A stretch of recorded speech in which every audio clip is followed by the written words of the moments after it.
Alrighty. Good evening, everybody. How we all doing tonight? As always, welcome to Suparobo Sunday. Those of you that have read the description will know I've had a bit of a headache today, so I'm a little bit muzzy, a little bit out of it. So forgive me if my enthusiasm isn't as up there as usual. But we are, I think, like 3 maps away from finishing out Lune's scenario in EX, so I really would like to get that done. Yeah. At the very least, it's technically yes, it is Monday here, but it's Sunday for most of the world. But it's always Monday here for the start of Suparobo Sunday, unless I start exactly on time, which basically never happens because timekeeping. What is that?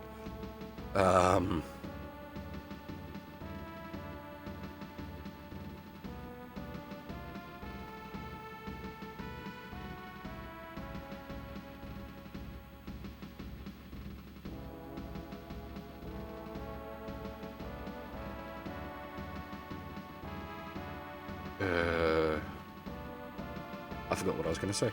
I just completely blanked.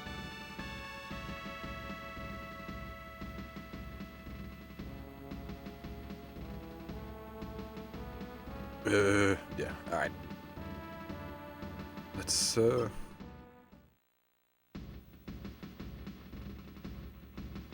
get into this. Time, yes. The ultimate enemy. The one we can never beat. Time always marches on.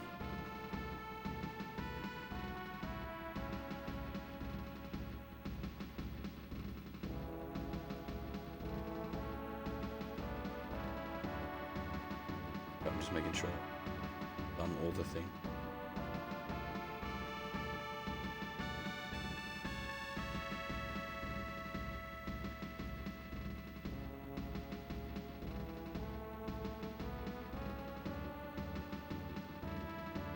See you, Kuro, and hey there, Sancho. Right, I think I was sitting on funds because weapon upgrades are like 10k a piece, and most of the other upgrades I want to do are like 10k a piece at this point.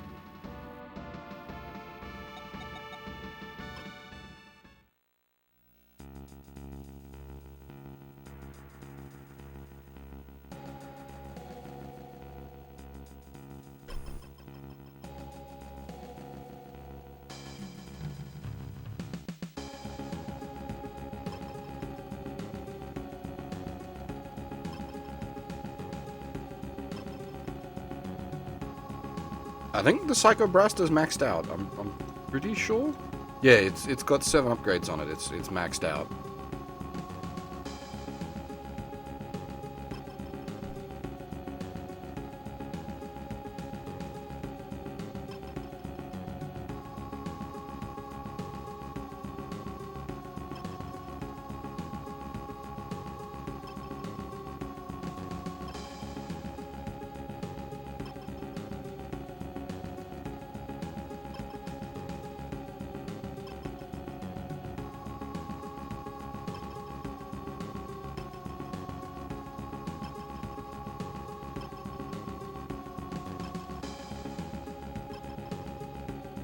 I was just gonna say rest in pieces, Zash.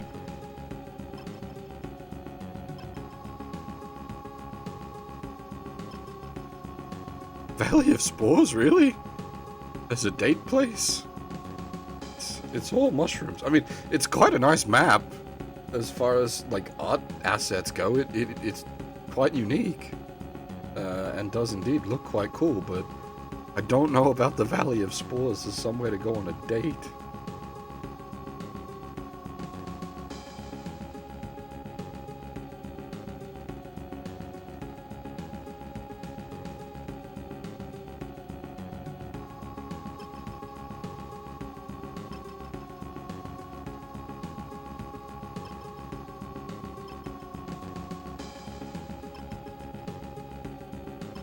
How's the sound, by the way?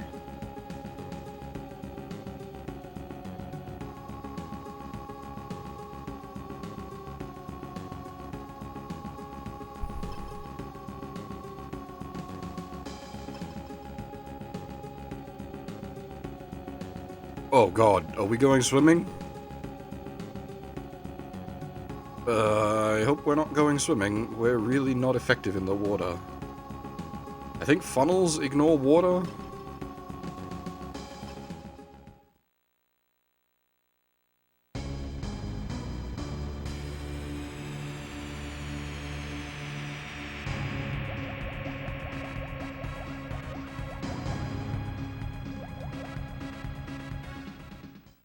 Yeah, this is absolutely a get a 3 scenario.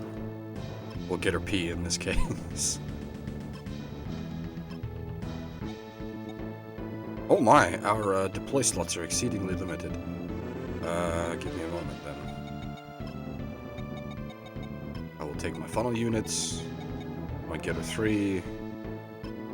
Probably the Duke.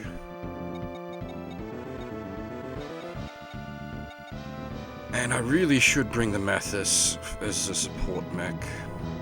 Who had resupply? Battleship? Someone had resupply, but I can't remember who.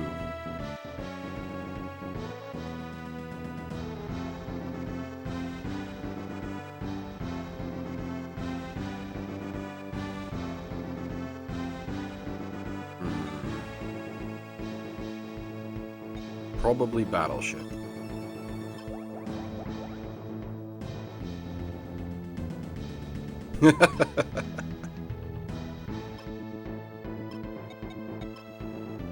Yeah, Battleship. Cool. Alright, good.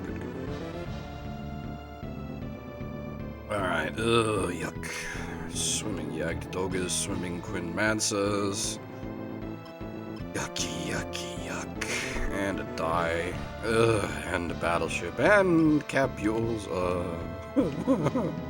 This is just all yuck.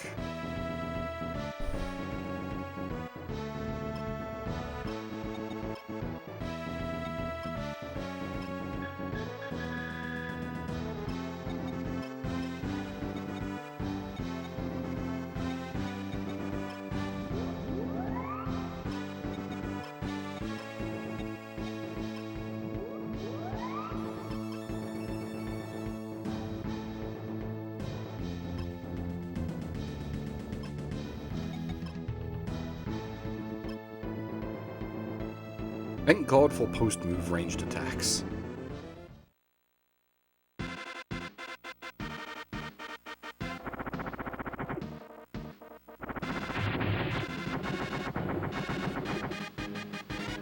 I gotta admit though, I am really looking forward to SLW4 having more than just Chagakuru for the Gundam music.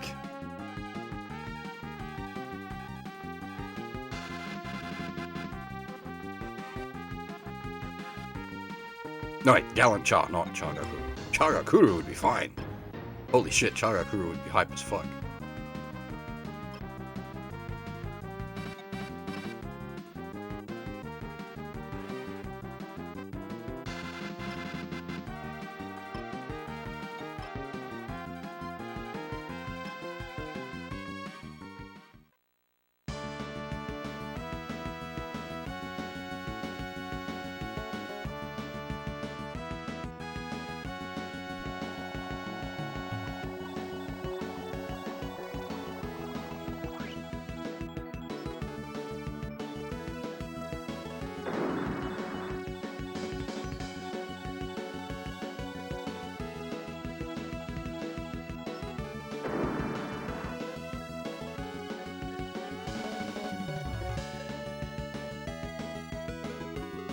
It'd be interesting doing the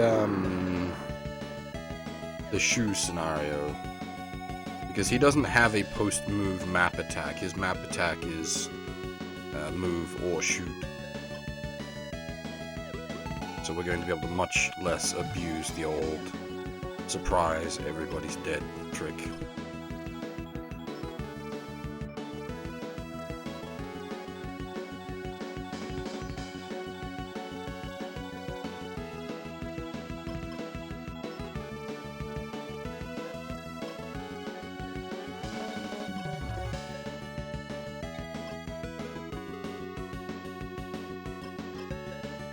Ah, this is, yeah. Actually, can I put her in the ship? Oh, one square out, really?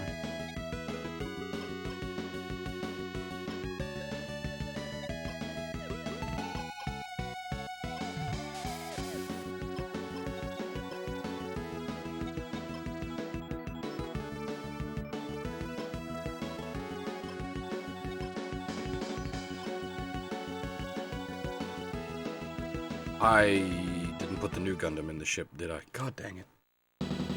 Because that doesn't interground really well either.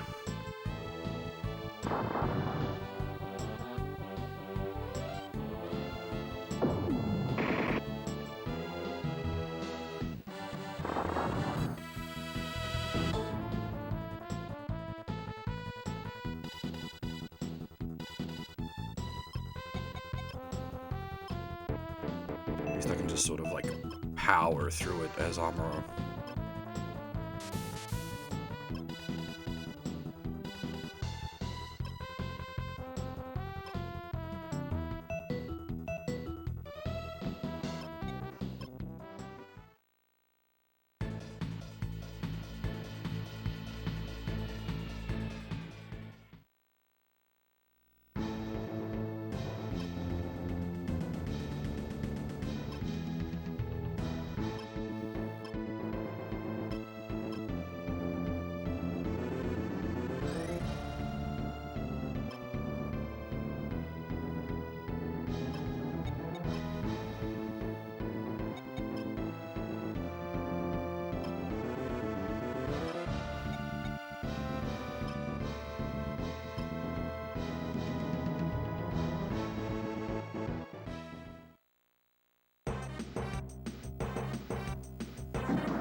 Yeah, it took a while, but I'm glad we finally got the Grendizer.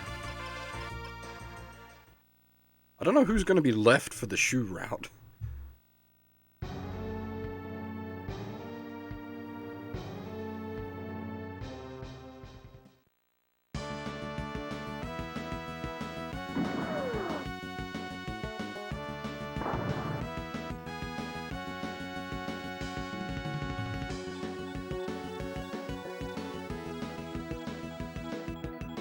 The shoe needs only himself, I suppose.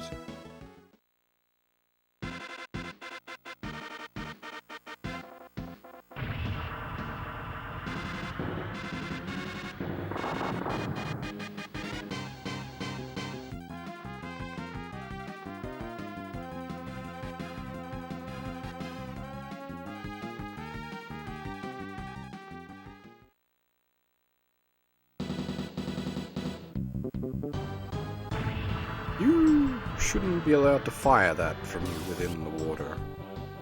Not that it works on aura ships anyway, but...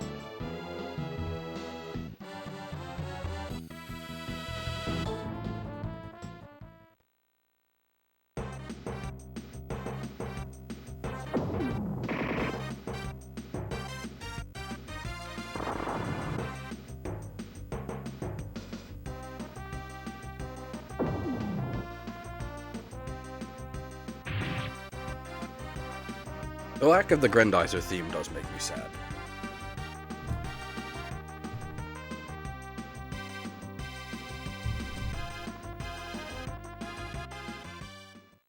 I can't say the lack of the Valsion's theme makes me sad, because it doesn't exist yet, so they've got, like, a pretty solid excuse.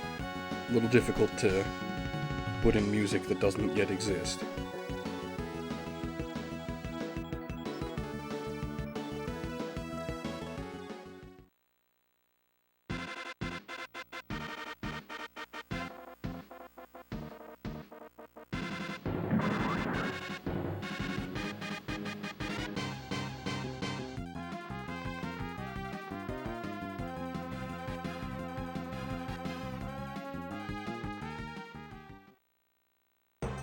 Like, I really like the Mazinger Z opening theme, but it shouldn't be on the Grendizer.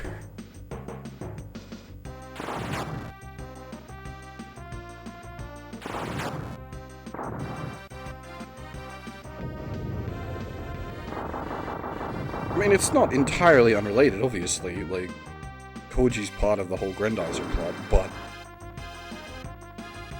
this is the Grendizer piloted by the Duke. It should have the Grendizer theme.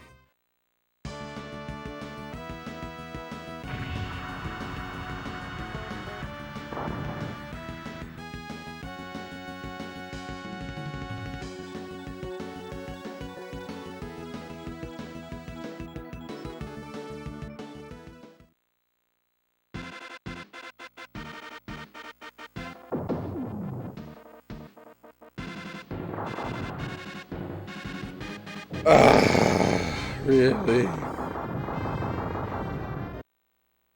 God dang it. There was like one attack left. Oh, great, doesn't have dash dash either, which is really weird.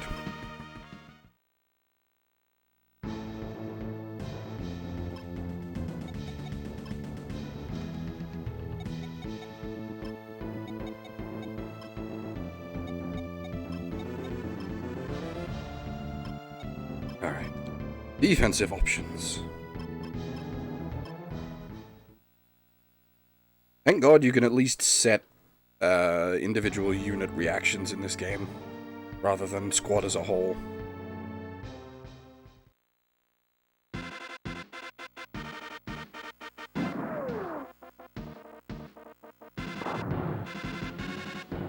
I do really like that you can, like, playing through the classic timeline, you can see the evolution of the series and its mechanics.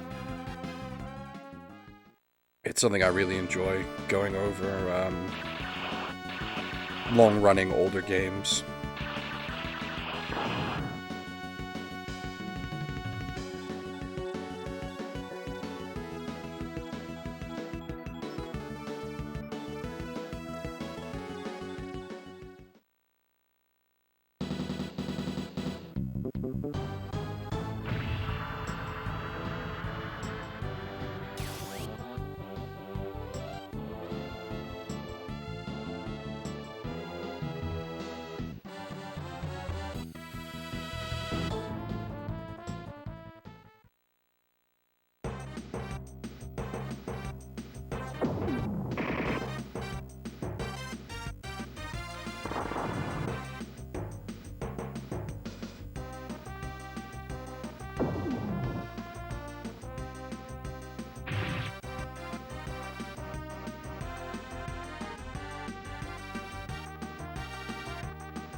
So yeah, Huff. My first SRW was OG1 on the GBA. And that's... as far as, like, mechanics go, OG1 is sort of a bit different. It's a bit of a rough starting point, to be honest, because it has the full, like, individual weapon upgrade system, which is always annoying. But it also has all the sort of more advanced mechanics of, like, custom pilot skills and whatnot. So if you don't know what you're getting into, it can be a bit intimidating.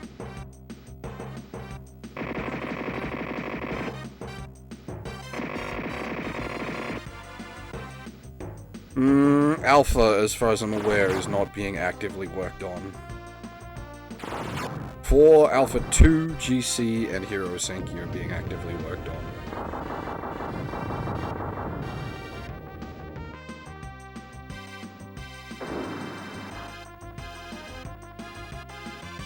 Though, actively for Alpha 2 might not be the best descriptor, since that's a Dramata project, and she's often quite busy doing actual work rather than fan translation.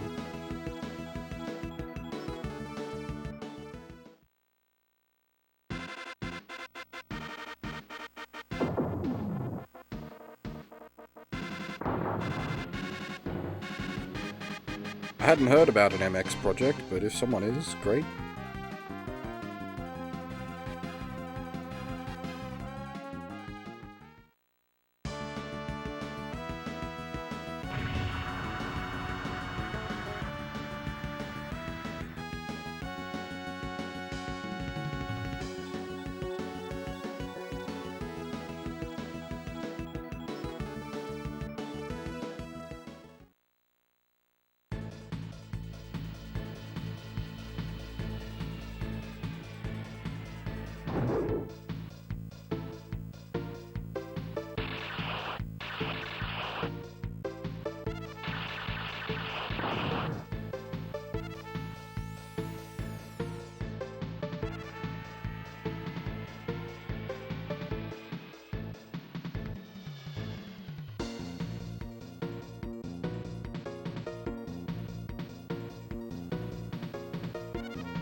Finally, we actually get to use Getter Poseidon. Yeah, GC's coming along really well from what I'm aware. There's also a fan translation for Gihren's Greed on the PSP coming along really well. Never thought I'd see the day.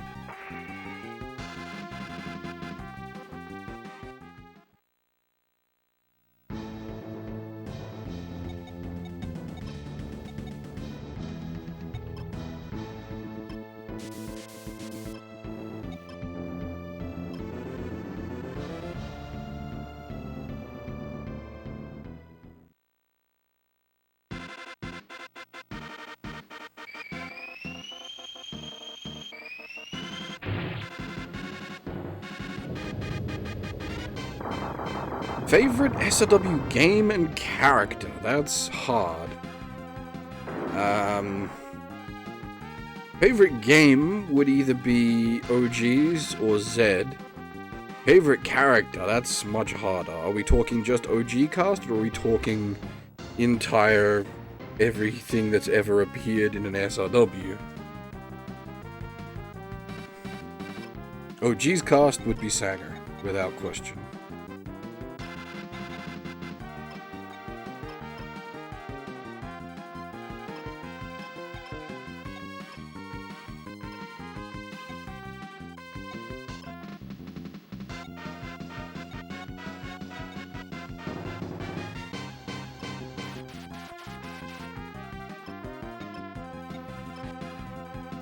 PSX and PS2 games are really hard to hack because of how the hardware works. Reverse engineering that shit is quite the mess.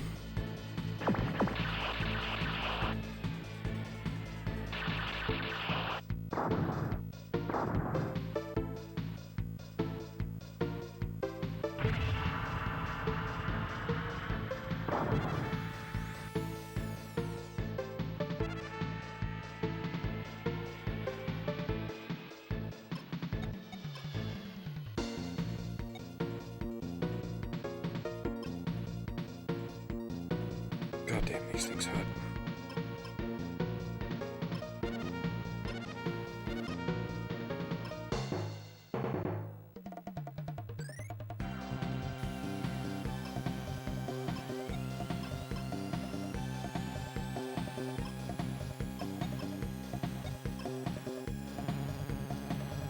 Never heard of Bang energy drink before.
Don't mind me while I make cheesy use of the Valsione.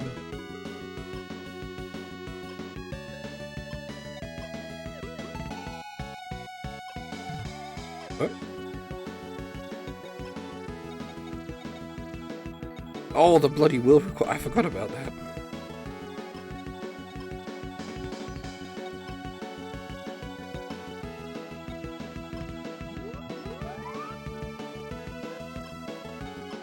Cross zone isn't great. I ought to be honest. I have sat down and tried to play through that game numerous times, and I just... can't get into it.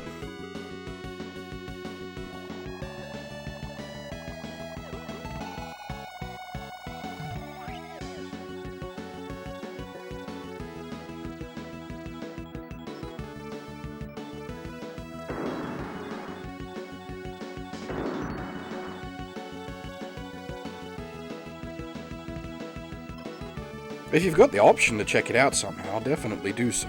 It did not agree with me. Yeah, there is a reason I checked it out, Faye. There is a reason I played it in the first place.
I haven't looked into the pricing range of Cross Zone. I bought both 1 and 2 as they came out in the shops.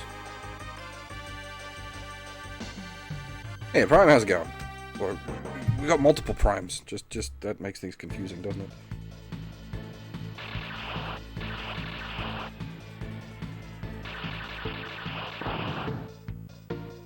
Damn. Quinn Mansa.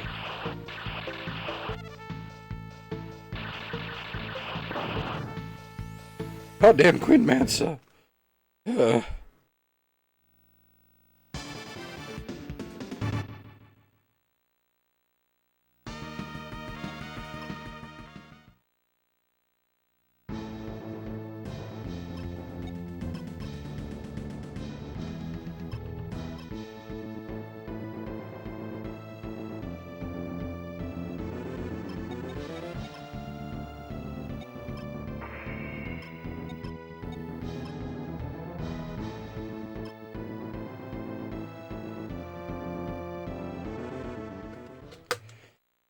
Never-ending backlog, I know this problem.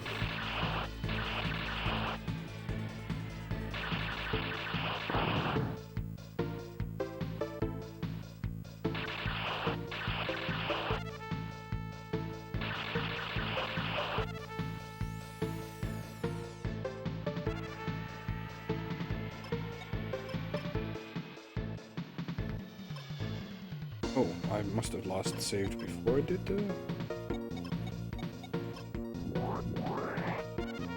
double tap?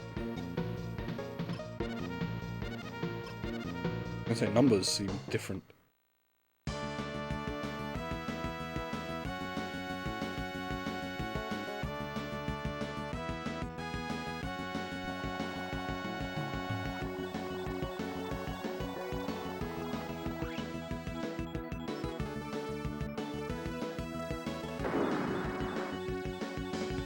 Yeah, I've probably got stuff sitting in my backlog that's been there for like 10 to 15 years at this point.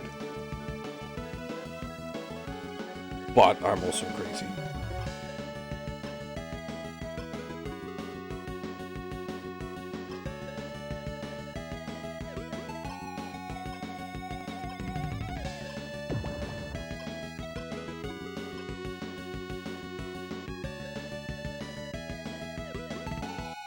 I don't think the chat's down.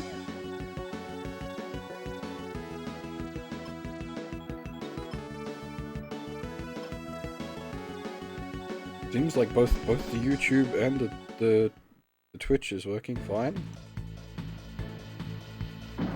Unless you mean the Shadow Realm. If you mean the Shadow Realm, then yes, that's currently down.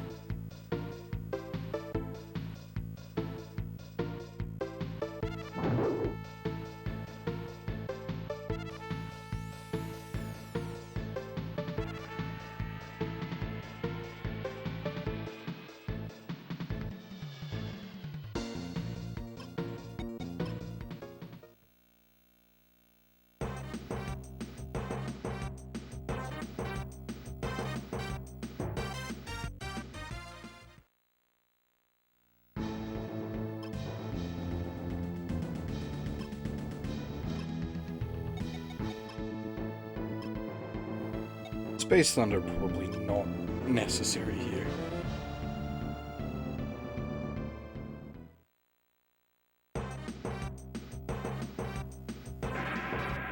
Hey, Zenki. How's things? Oh, I got their healths mixed up.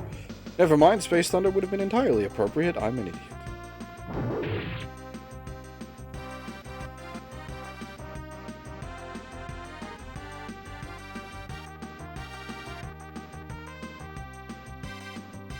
Was this the DS one you were talking about earlier? Yes, indeed it is. See, this sounds like something I couldn't stream. Because the format for it sounds like it really wants to be played on an actual DS, which I'd be, like, interested to do for my own entertainment. But, like, a game that's so heavily reliant on the touchscreen doesn't really work as a stream game. You can, you know, emulate the touchscreen fairly well through use of the mouse, but combining mouse and using a gamepad at the same time, don't know about that. Also, that like the mouse isn't like a real... It's a solution to the touchscreen, but not a great one.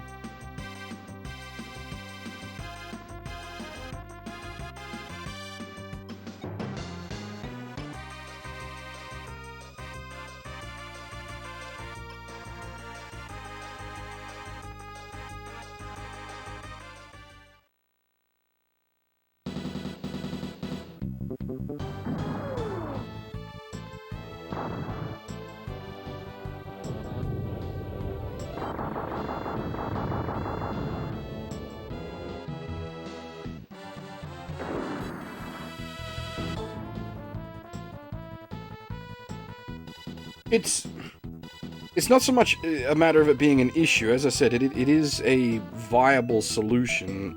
It's just a matter of the feel of the game. I don't know, that's a really sort of wibbly-wobbly way to put it. But like, certain games that are specifically designed to work on certain hardware, you can emulate that hardware, but you don't really capture the experience. It'd be like playing 999 on an emulator. It'd work, but you'd miss out on that special something.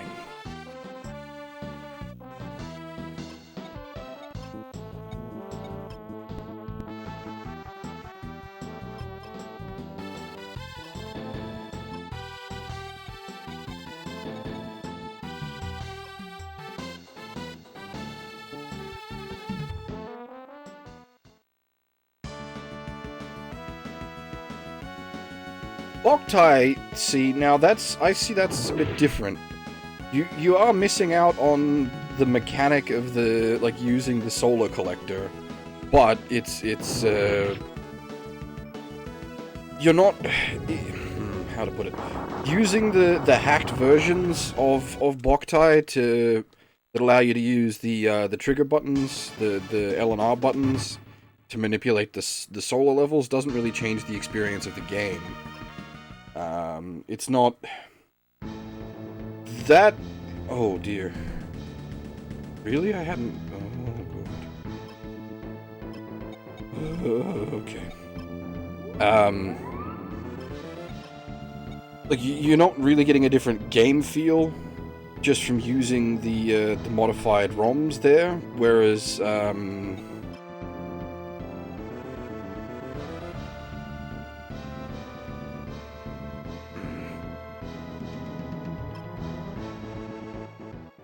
something like, what Zenki linked, Super Control Mega MG, the whole point of it is that you're using the touchscreen. Every robot in the game has its own unique cockpit, and you use the touchscreen to interact with that cockpit, and it has all sorts of, like, levers and dials and buttons and everything that you can interact with to, you know, not really emulate piloting a giant robot, but you get the idea. All the buttons and whatnot make your giant robot do things. And you can get a reasonable approximation of the experience using a mouse on emulator, but I'd still say that it would...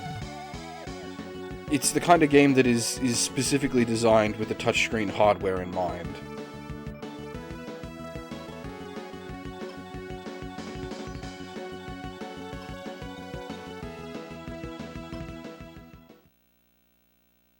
Sort of, yeah. Steel Battalion's probably an extreme example.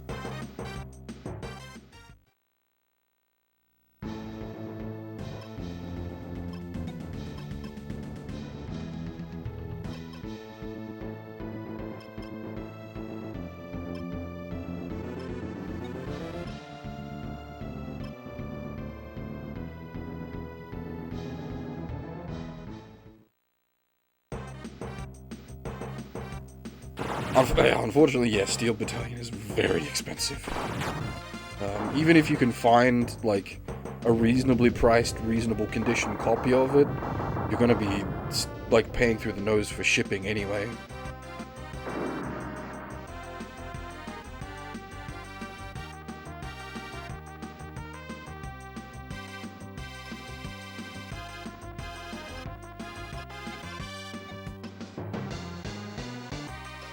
Yeah, the, Steel Battalion, if I was ever, able to track down a copy of it, I would then go out of my way to buy an Xbox to play it on.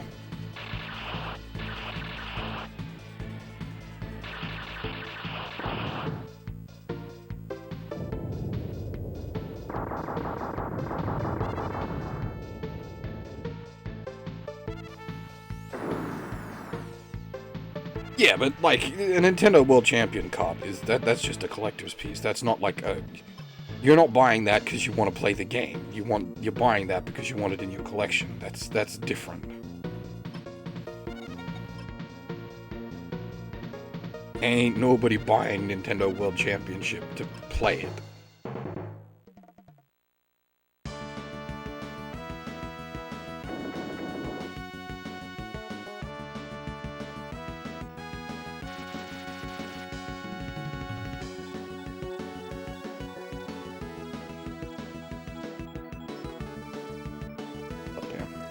Damage drop off from going long range. Rough.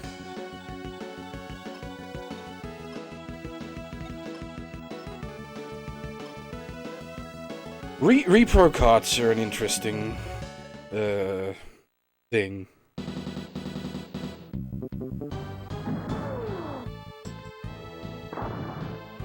I like the idea in concept, but a lot of repro cart stuff are fan patches sold on actual carts, but you're then profiting off of the work of the fan translators, and I'm not okay with that.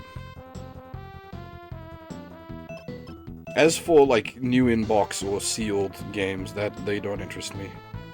Anything I'm buying because I want to play it, so sealed in-box is of zero value to me. I have no need for it, no reason to pay those kind of ridiculous markups. Just want a good condition copy complete with, manual box and whatnot.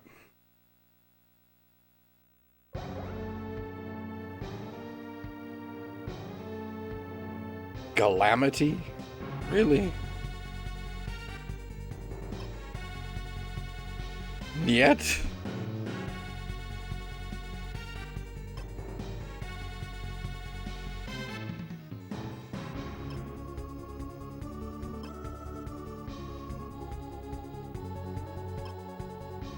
I was about to say, it's a Black Tri-Stars?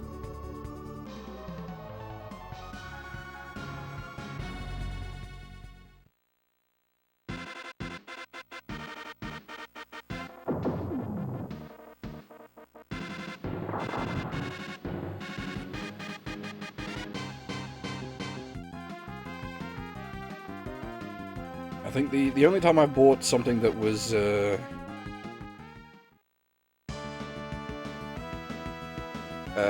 still sealed in box, was Drakengard 3 Collector's Edition. And that was just because that was how that was being sold.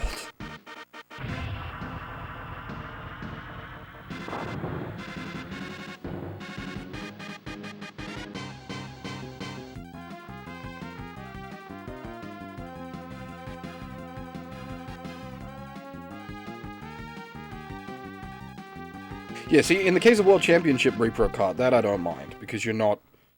you're just essentially selling a copy of a cartridge that's no longer available for purchase. Like the original, you know, programmers and whatnot aren't getting paid for that anymore. So that's whatever. But it's not like a fan translation patch where people did all this work for free and now you're profiting off of their work.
It is sort of like it does leave you a bit torn in certain places because you're like, it would be nice to have like a boxed cartridge copy of like SWJ in English, but the repro people are just profiting off of someone else's work there.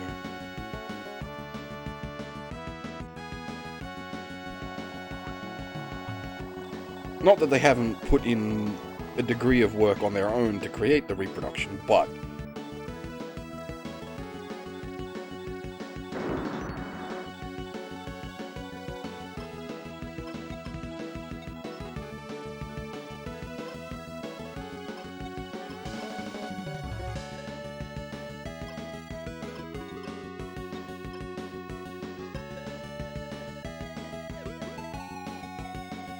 you've also got to be careful with people trying to sell repro carts as the legit thing.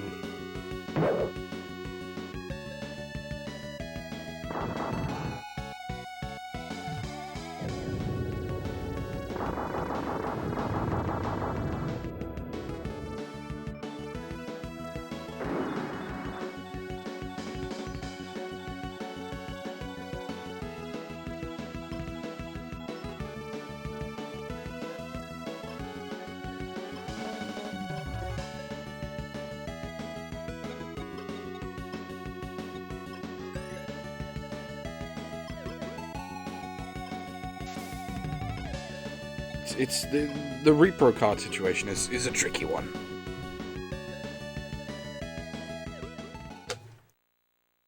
Like if you want a copy of Shantae for the GBC, you're basically only going to be able to get a repro.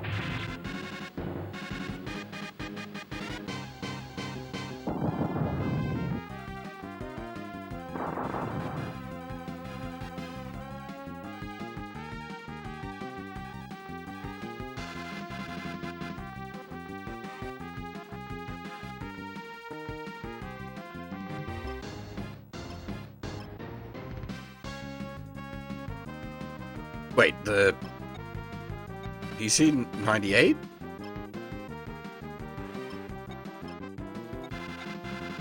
Or am I getting that confused with something else? There are people selling repros of PC games? That can't be. Ah, it's Mega Drive, okay.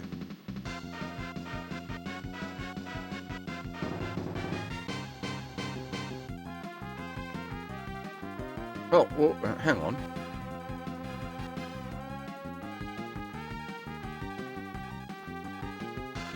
Is that a legit thing, though? It's listed here as... like, it's got a scheduled production run by, like, a legit company?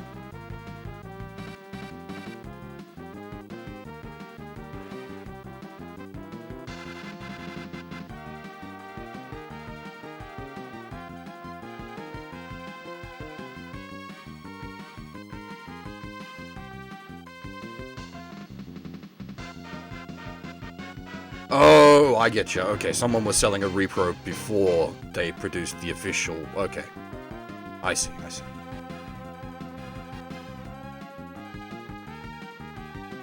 Did you guys sell your translation to? Was it Super Fighter Team?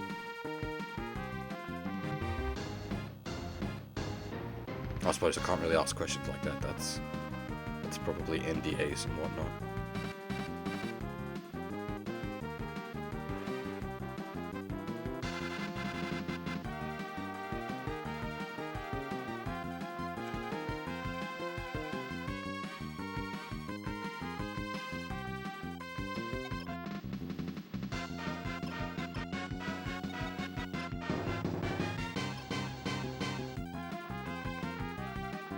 Right, fair enough. Because I know places where fan translations have been, like, essentially paid for. Is it, I think A Fairy Tale is 2.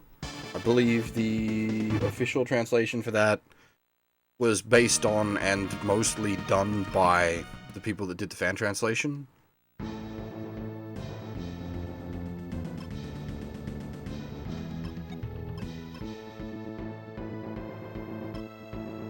But that was an interesting situation, because the controlling company for that one, Minori, is particularly xenophobic. They don't like foreigners. Which is a real shame, because F is fantastic. As F as in EF.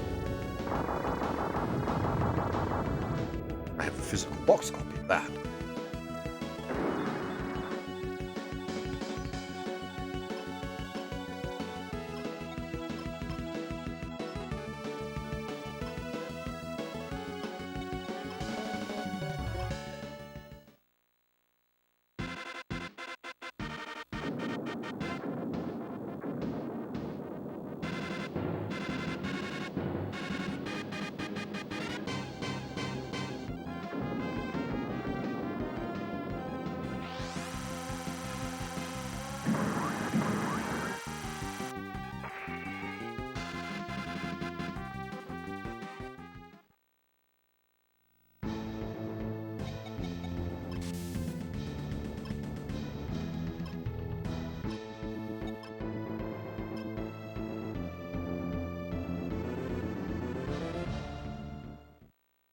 Wasn't there some nutter doing a Macross 7 game that like wasn't really able to patch it properly and was looking to do a repro cart run?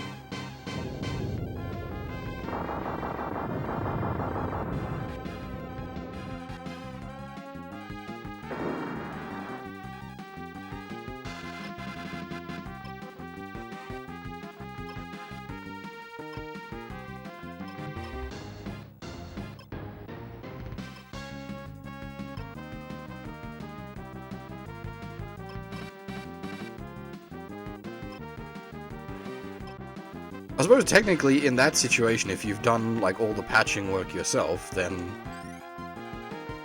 I guess that gets interesting though, because then you get into the question of, are you profiting off of a fan translation?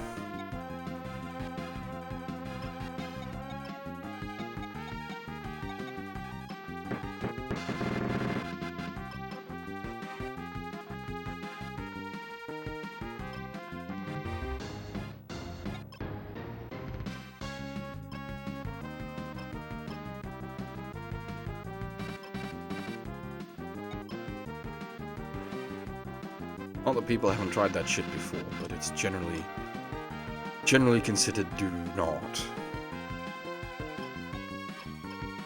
No, I don't think it was the US. I think it was some third world country where laws basically don't apply.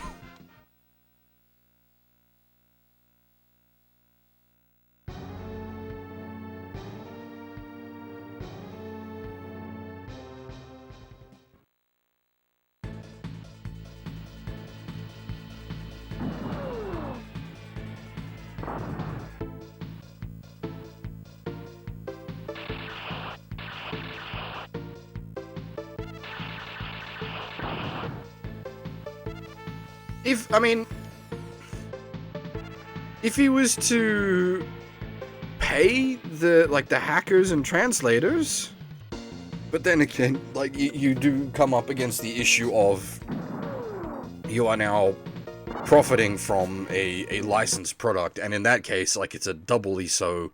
You're profiting from a Macross product, so be prepared to get violated.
Yeah, well, like, you hit the squicky point of what does Harmony Gold own licensing-wise. Delta, you could get away with, because as far as I'm aware, they don't, there's no designs or characters from the stuff they own that appears in Delta. And Frontier, you could mostly get away with. So long as you didn't... I think Frontier has a couple of scenes where it has, like, VF1s and whatnot. You just have to not do those scenes. Not that they're really important.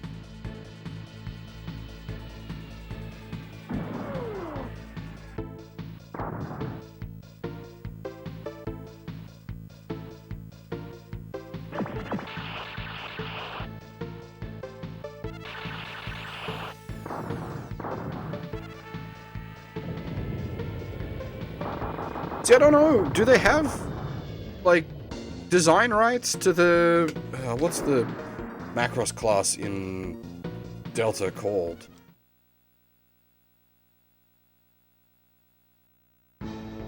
Macross 7 probably has enough, because Macross 7 has Max and Miria, which, while the physical designs of those characters are different in 7, same with Exeldor, because they use the, well, for Exeldor they use the DYRL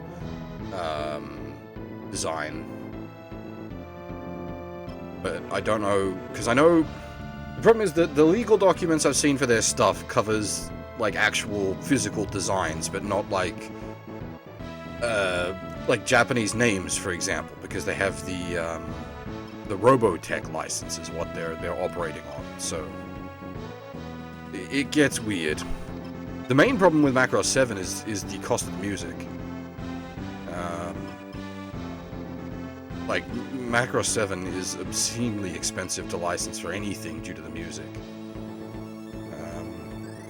For Alpha 3, I think it was, they wanted to license a bunch of the vocal tracks for Macross 7, and it was going to cost more than the entire development budget of the game to license the music.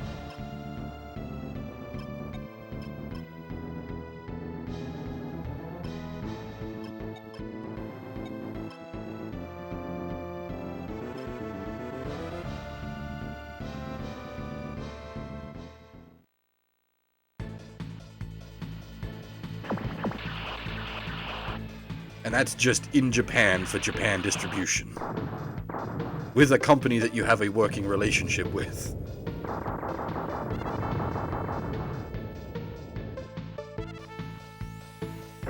Well, no, you can like the off vocal tracks are much less expensive. That's why it was able to appear in Alpha 3 and then Z2, Z3.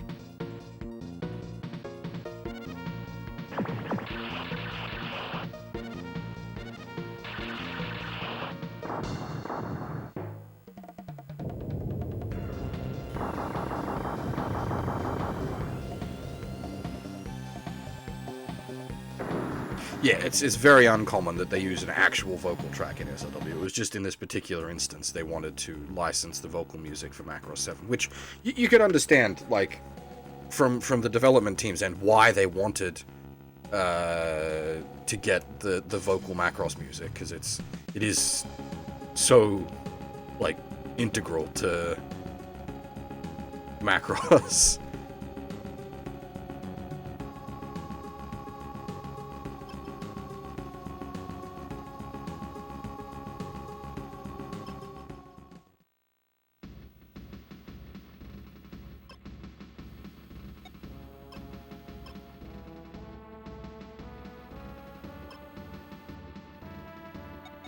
Anyway, as I said before on this subject, Harmony Gold is but one road bump in the Macross issue.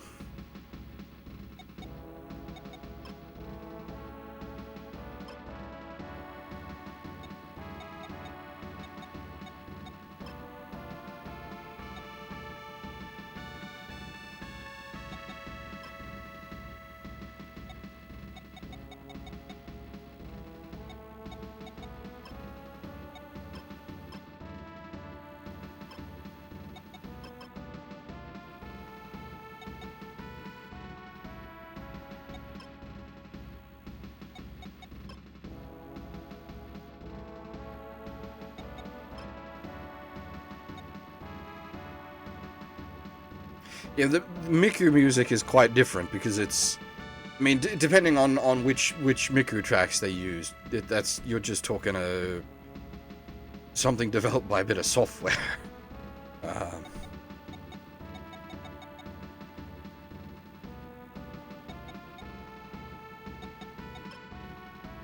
The one you're having to pay rights to there is just Sega directly. There's not an artist as such.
Who else is doing, like, double action monstrous shag? I suppose technically the Battleship is.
It's your own fault for fighting an elemental, look, man. The whole, like, reason for existence is to maintain stability in, Lagias as a whole.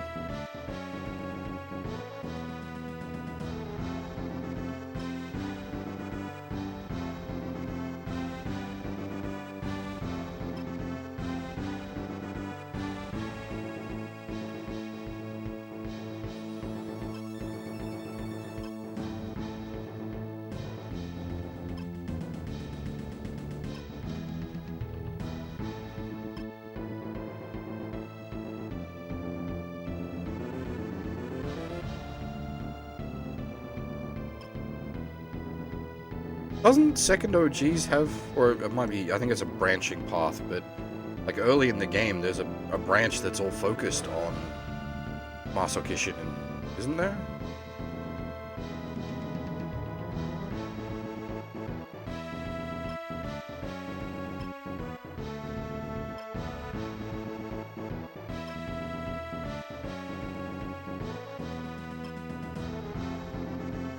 I'm already a demon, cuz.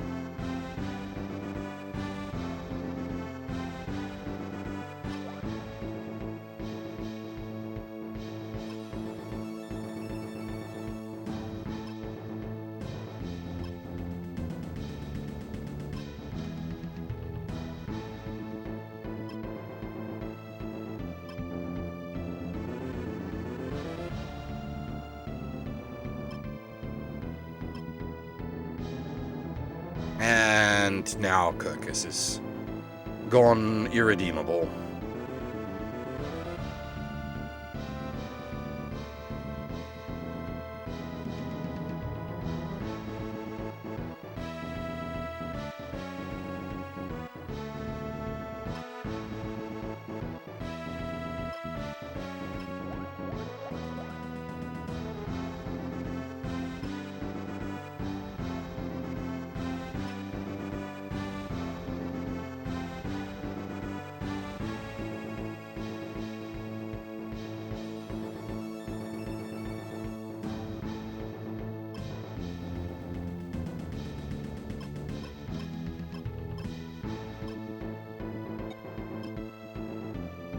Wait, hang on, stop. These fuckers all have beam absorb. We made this mistake before.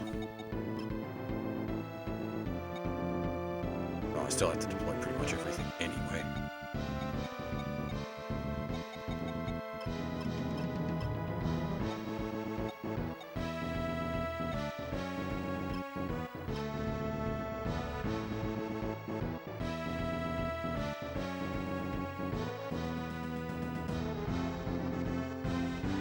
Check, make sure they do still have beam absorb. They do indeed have beam absorb. I don't know if that's something I'd stream, Faye. I've got it on order, and I've got some issues with it already. I don't think it's even shipped. It's been delayed due to stock issues, I think. Double check that. Especially since, like, I'm like backed to hell at the moment with games. Yeah, pending stock arrival, so it's not even. It was meant to ship out on the 20th, but they never received their stock.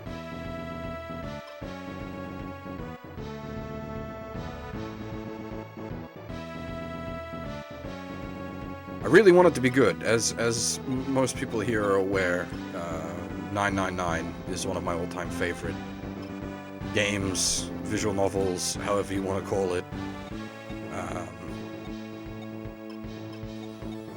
So I was really hoping AI would be good, but yeah.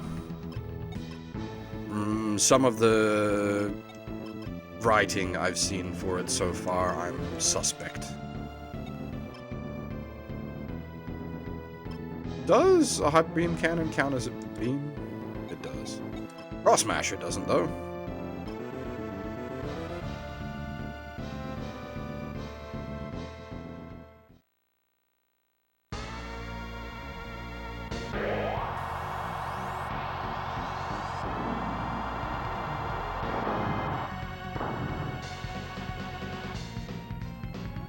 least we get the good music.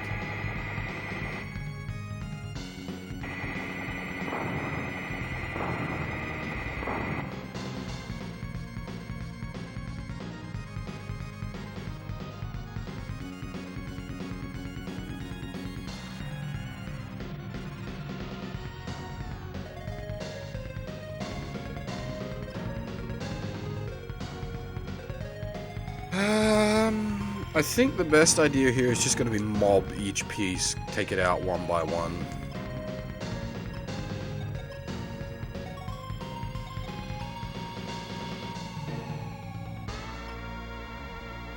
It's not just Volcris's theme, it's like bad guy music in general. Hang on, I've actually forgotten the name of the track, let me pull it up.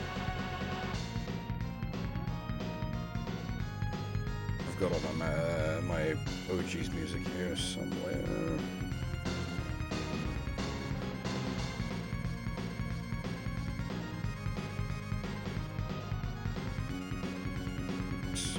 Big collection.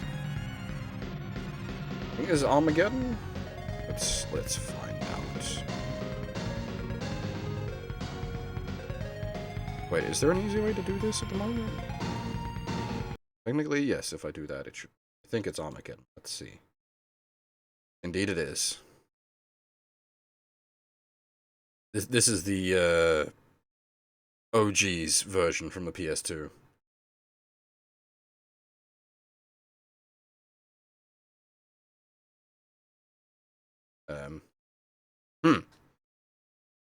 I don't think you're hearing the music. Interesting. Curious.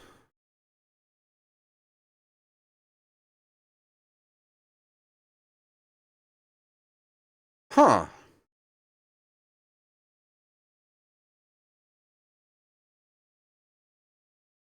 Yeah, interesting. Alright, give me a sec.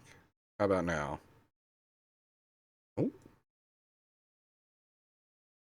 Huh. Well, not a bugger. Alright. Can I add an audio source?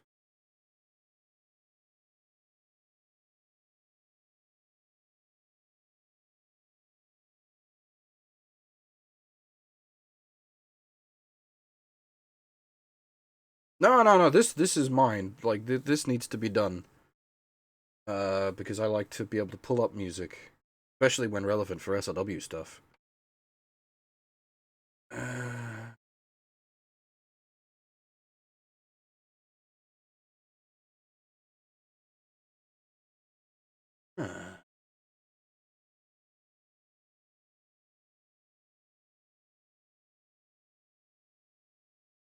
Okay, hang on. Can I just cheat?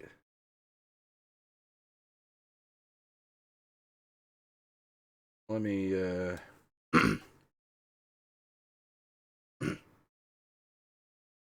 oh my. Everything's going all weird.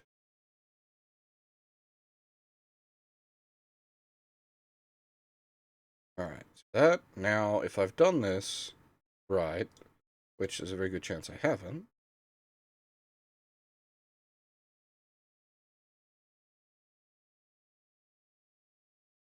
Nah.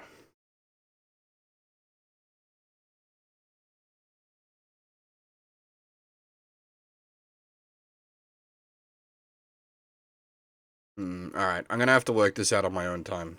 Otherwise, I'm gonna be here all night.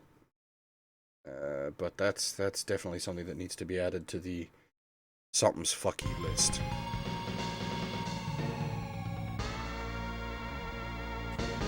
The troubles of having a new operating system.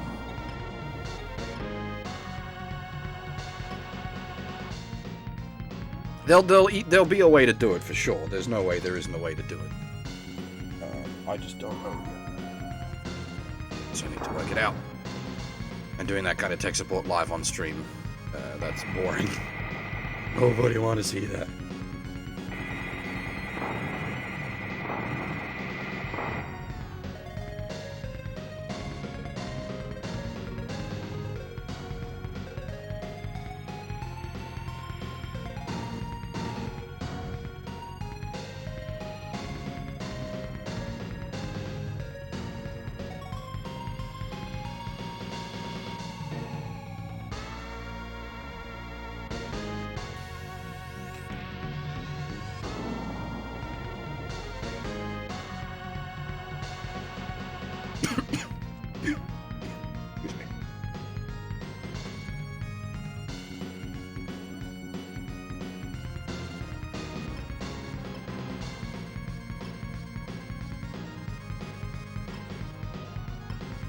Anyway, this particular rendition of the theme is great, so we don't need the fancier version. This one is more than acceptable.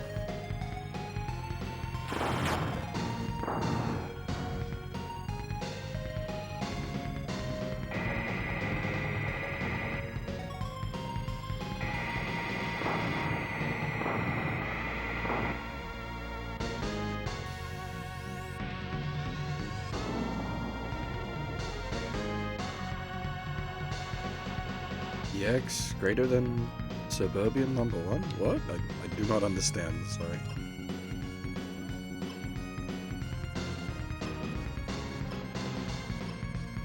Go! Stick!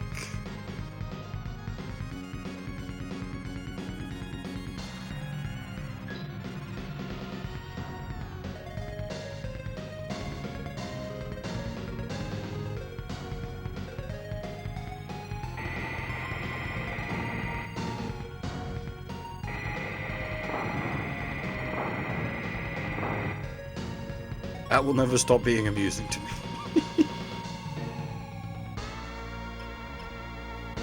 We've nearly cleared 2 full scenarios of this game, and every time. Go! Stick!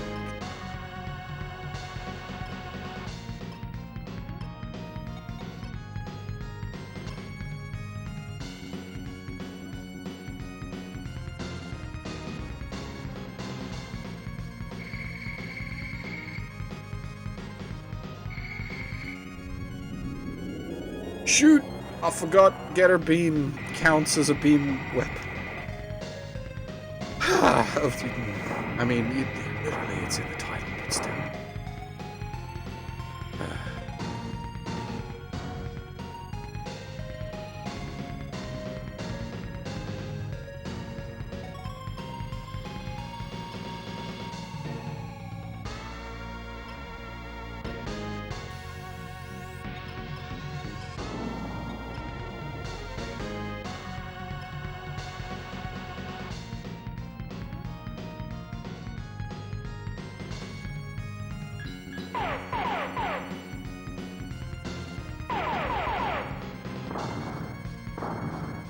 These all have like 40,000 health, don't they? These things are real tanky boys.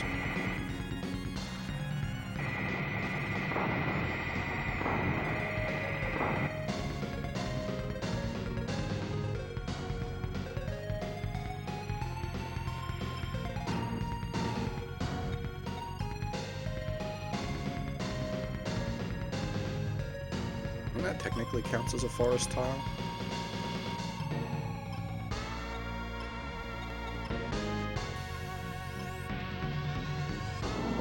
Tile. Oh, maybe not.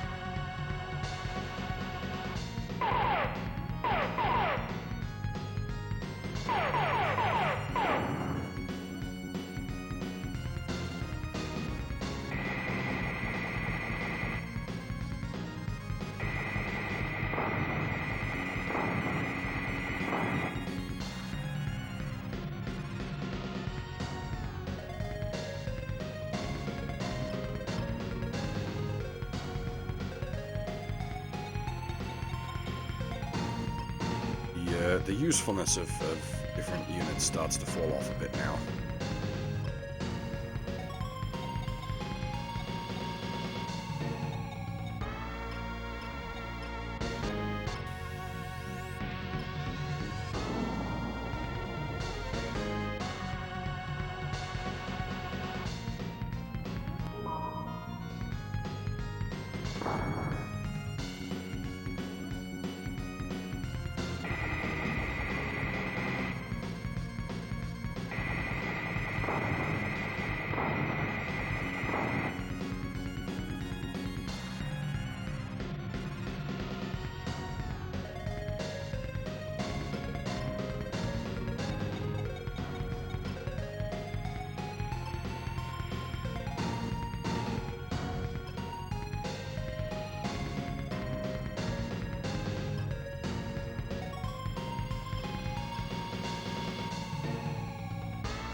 I suppose at least with this kind of a scenario, surviving the enemy's counterattack isn't too brutal.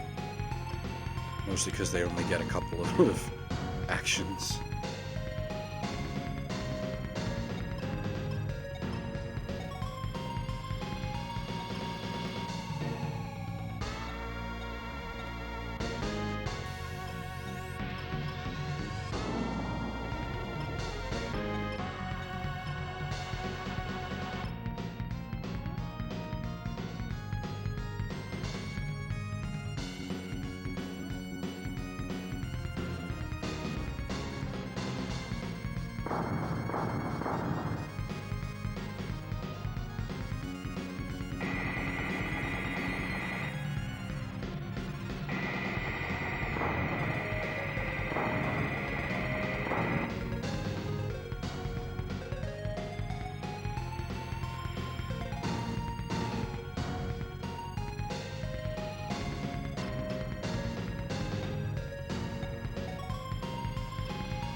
Overall, though, this is going to take some doing.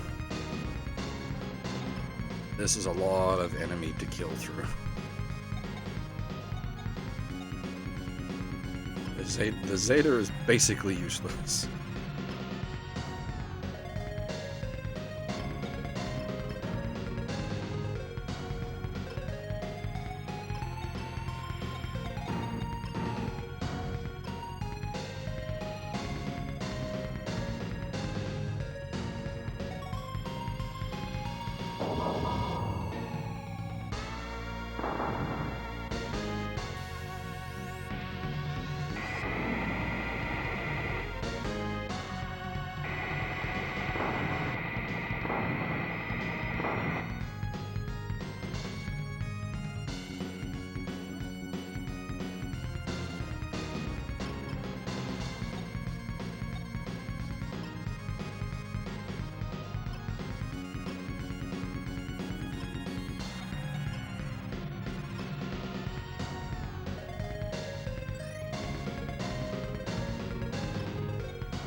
Definitely need to make sure to luck kill every one of them for a nice big chunk of money boost.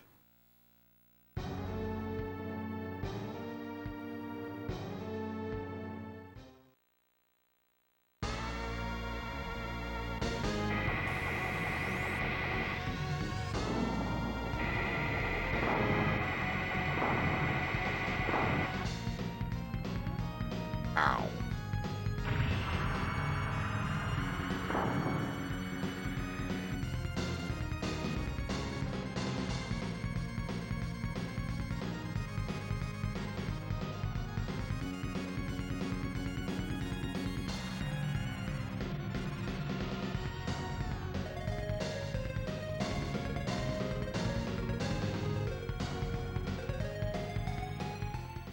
Hey there, Alucard? How's it going?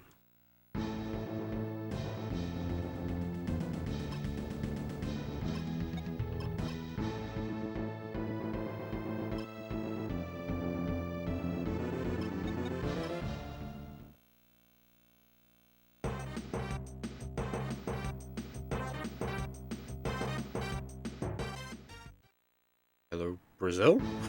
Hoff isn't here. She stepped out. President BR is away.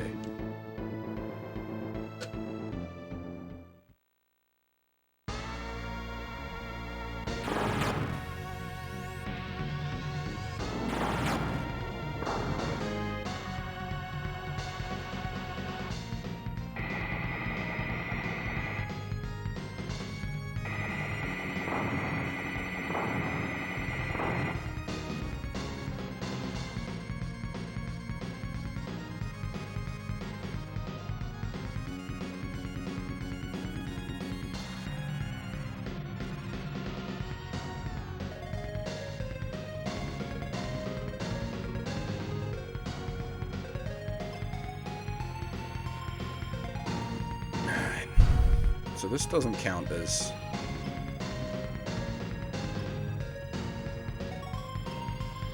Maybe it does, and things are just that bad? Oh god.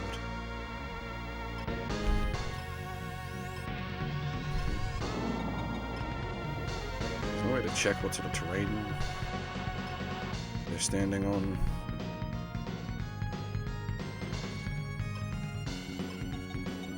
Let's get everyone spun up. That's the only downside to launching from the battleship, is you can't do the old power focus turn 1 trick.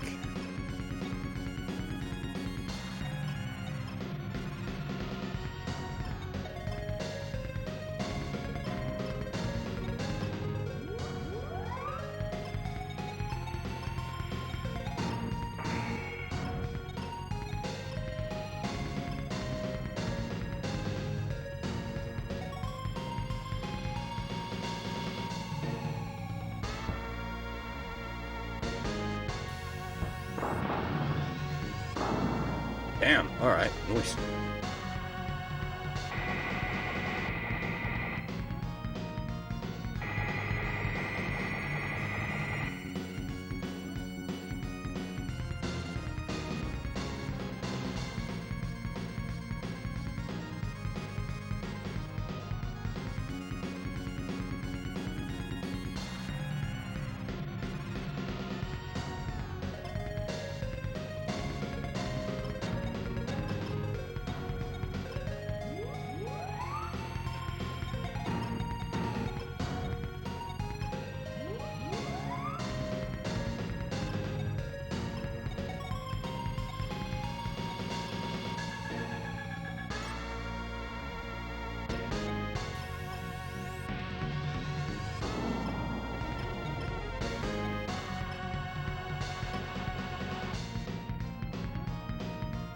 Probably gonna need to turtle a bit with the battleship for EM restoration.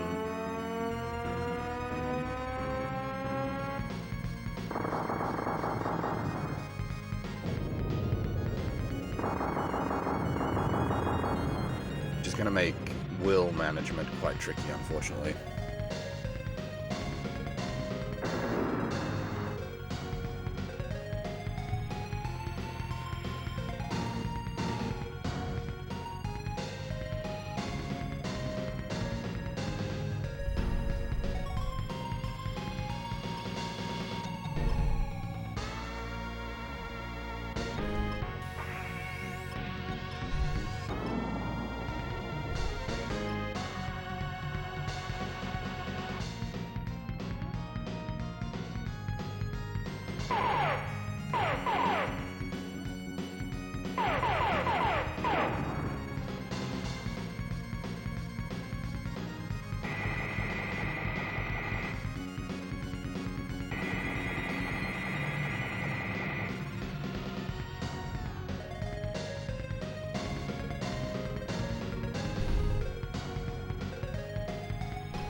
Oh my.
Hopefully it's not coming across the microphone, but goddammit, there are birds chirping like mad outside my window right now.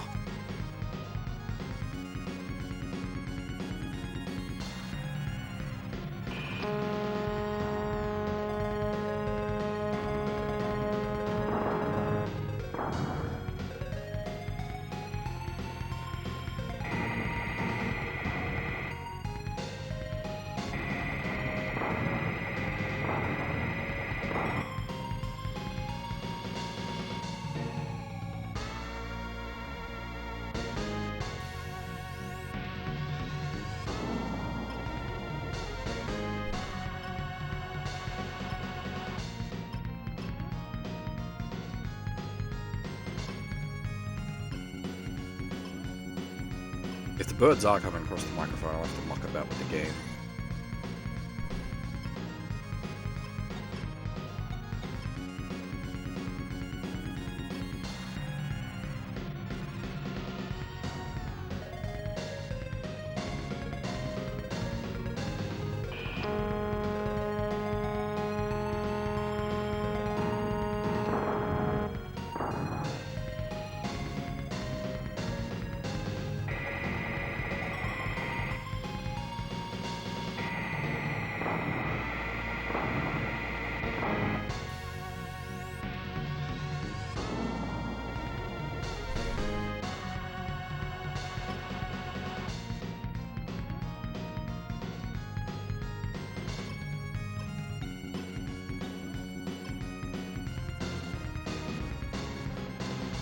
Nice range on the linear railgun.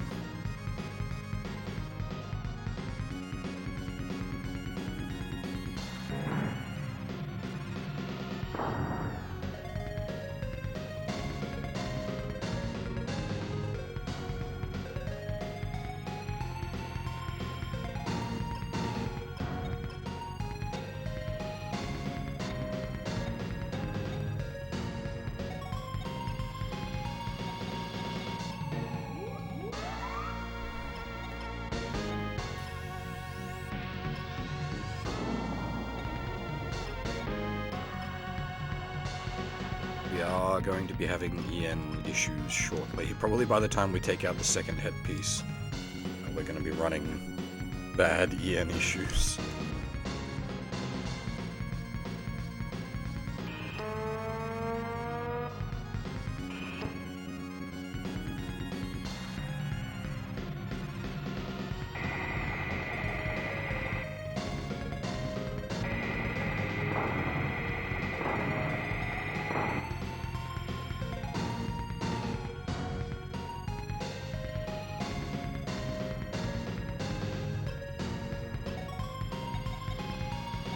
We do have 2 casts of supply from here.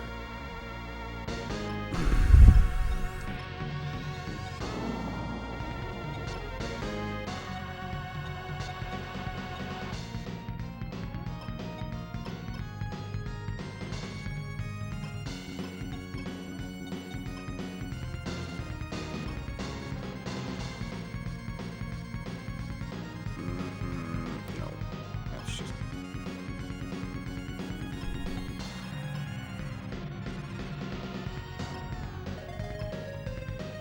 This save is basically pointless. This is goodbye.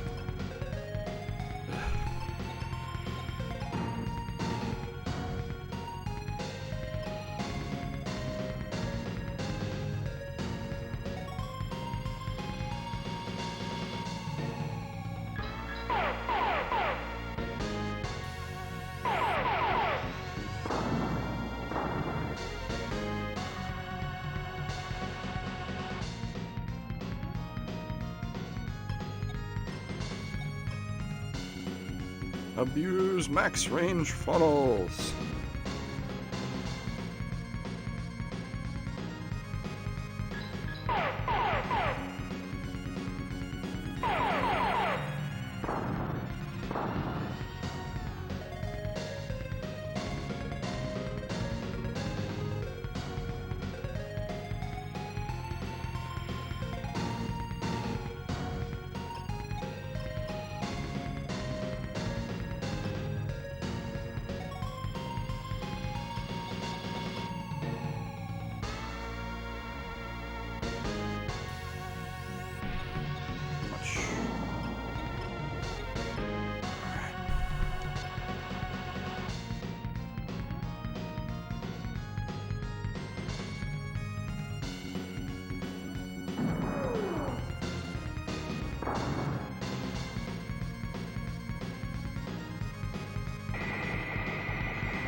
Now the question comes, can Uru do 2k damage with a single funnel shot? So that is maybe. Well, crap.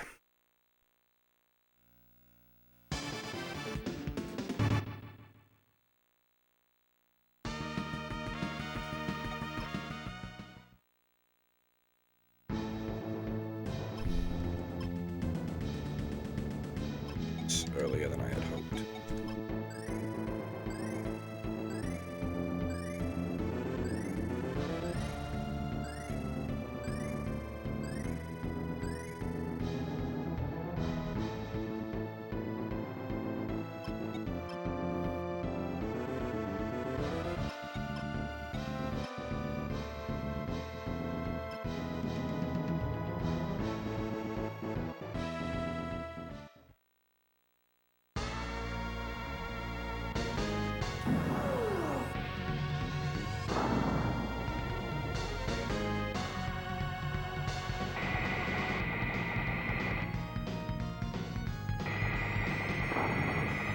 Come back, Half.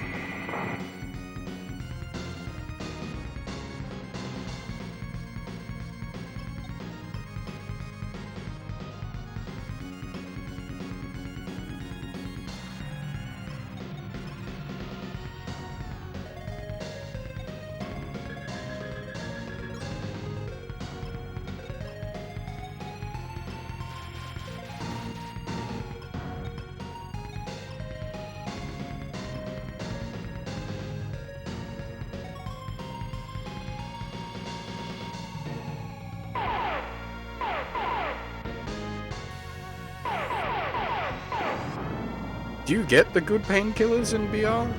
We used to in Australia, but then they changed them so that they're prescription only.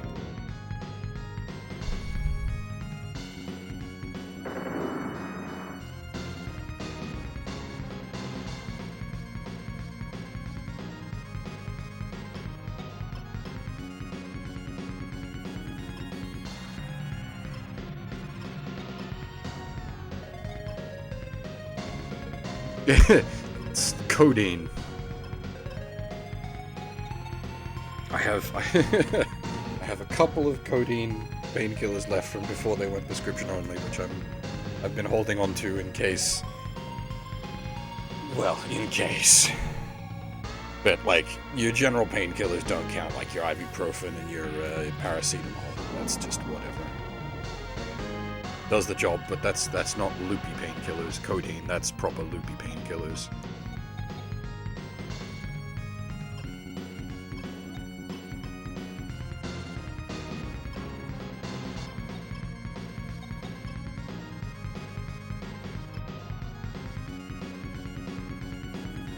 Well, sorry, shitty is not the right way to describe them. Like your ibuprofen and your paracetamol are certainly good.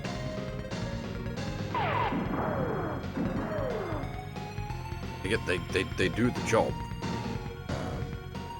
but your like your ibuprofen, codeine mix painkillers.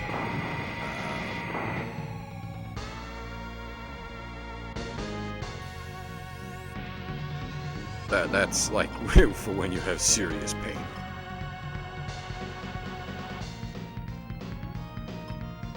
Yeah, it used to be like it wasn't high strength codeine stuff, as it's ibuprofen mixed with a small dose of codeine. But obviously, because codeine is addictive, they changed the over-the-counter laws so that you can't have the like painkiller plus variants anymore.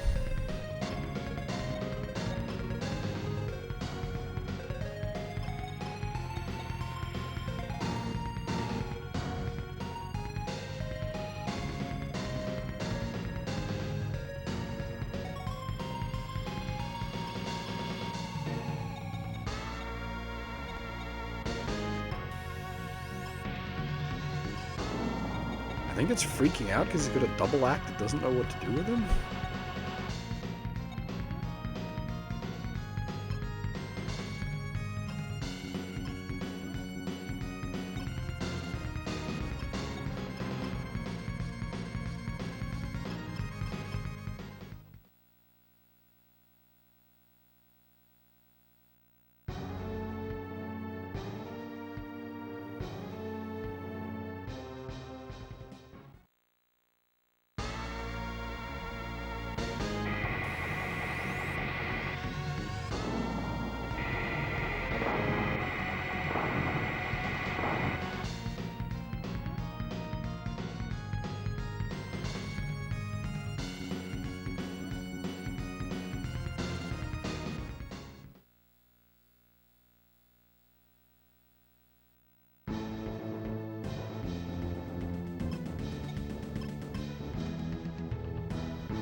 This is an odd topic of conversation, though. By the power of painkiller.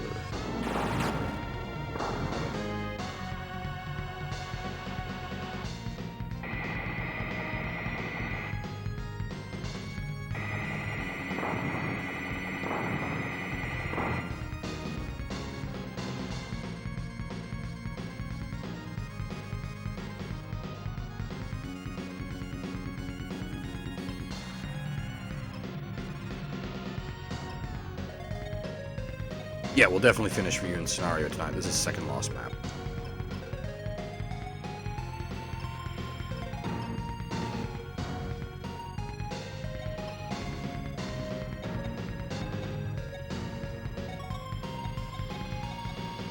Unless I keel over dead, we're getting through this tonight, no worries.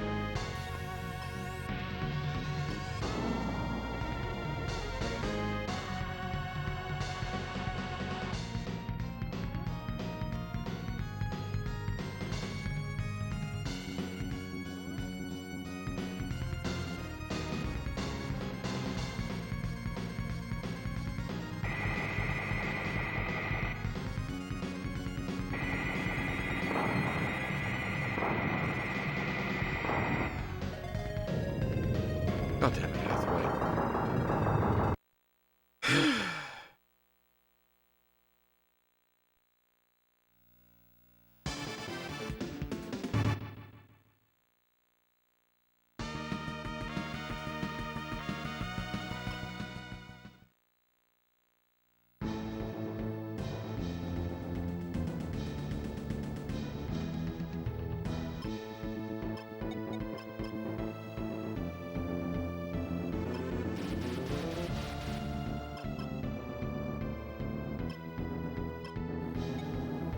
Oh, Ian? Will. Oh, Ian? Move or shoot? Huh. Well, you're a bit crap, aren't you?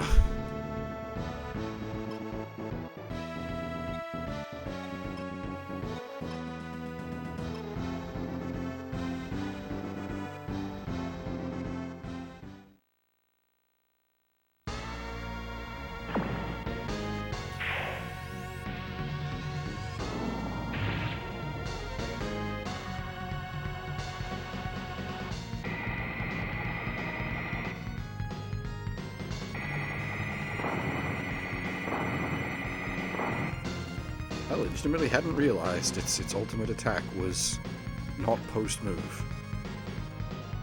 That, mind you, we've had very little chance to use it due to its shenanigans, so not unsurprising.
I'm gonna end up feeding another one to Puru, aren't I? God dang it. Well, not really, god dang it. That wasn't super intentional.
Don't explode, thank God.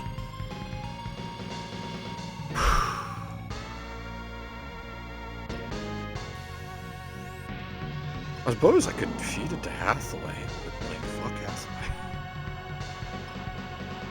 Does 4 have luck?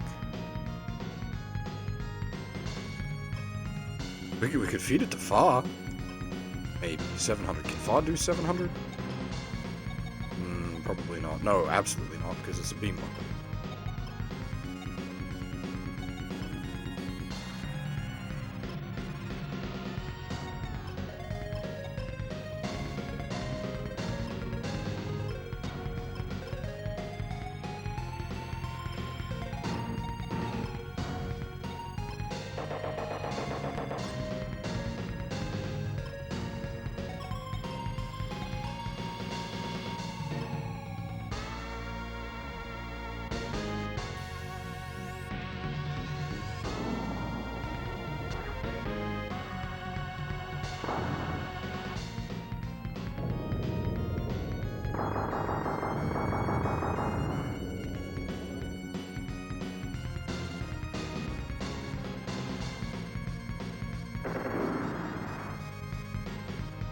One left.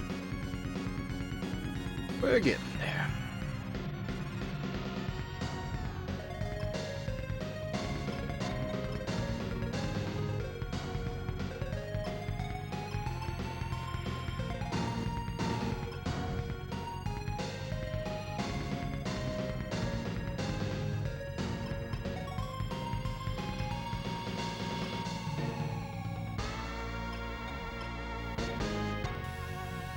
Ah, shoot, out of bullets. That's a problem.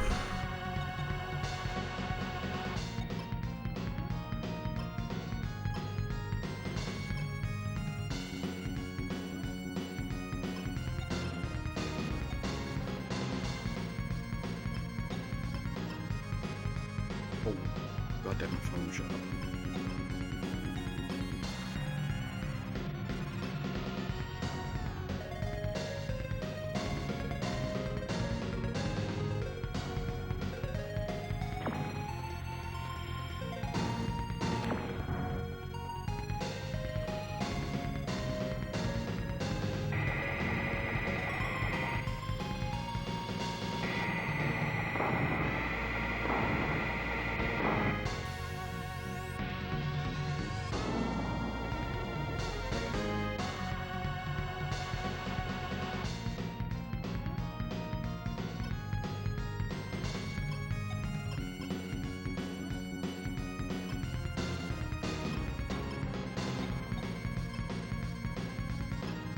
You don't have flash, do you? The other one. You have rage. Nice.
It does feel, I've said this before, but it feels kind of rough, like, grounding all of these, essentially space suits, like all your funnel suits are really designed for space work.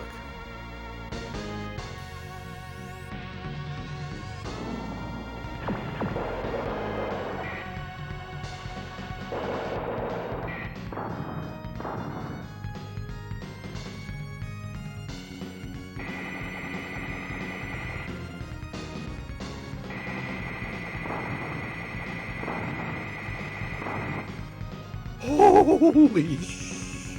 it, Captain. Oh my lord. That's a little close for comfort. God damn. Whew.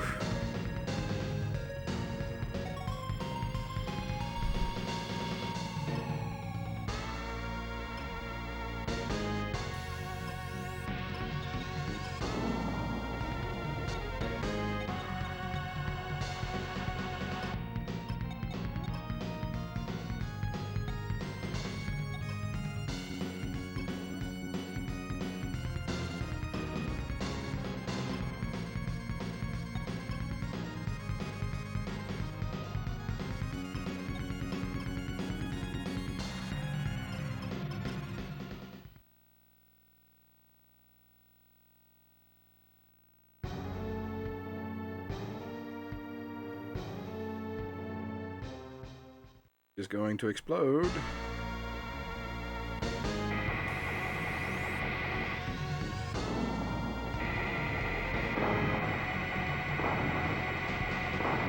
Okay.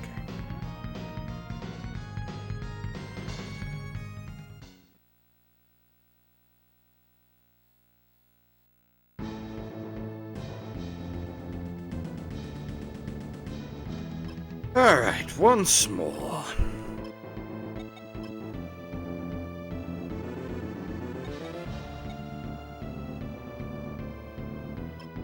Hathaway lives! Goddamn Hathaway. Why are you even here? Give me a sec.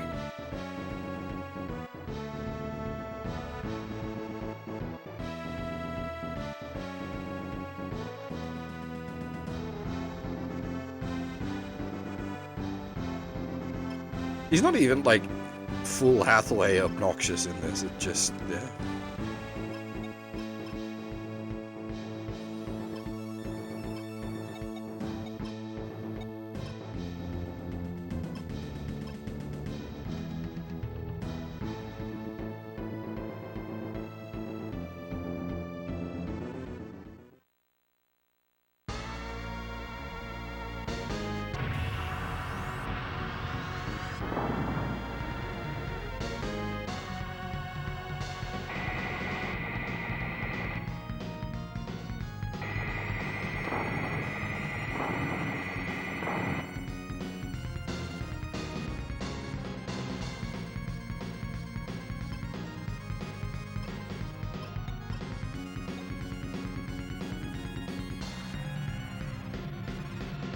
Also out of ammo.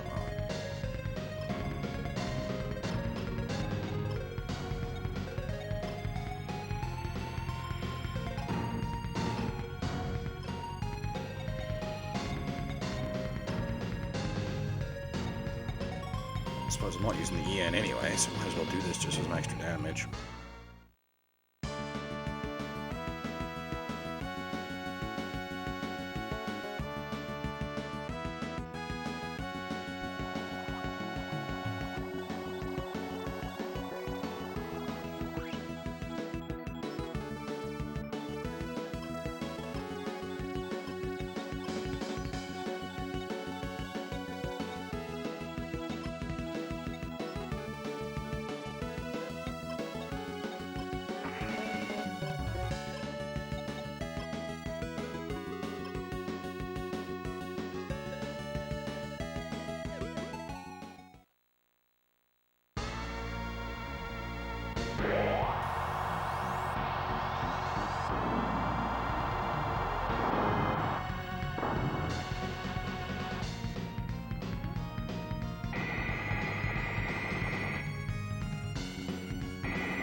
I wasn't paying attention. I didn't realize it was already so low. Oops. Oh well.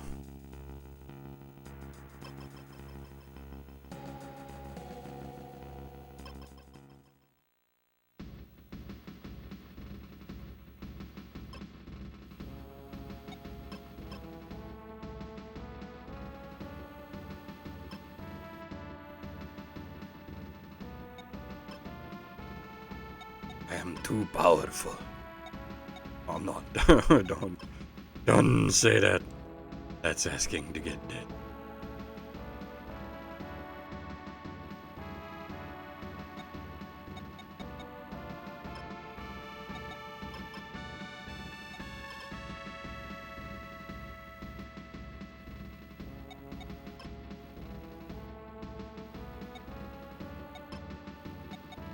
Oh man, the incoms are already at +4. Jesus, they're not exactly superstars, the old incoms.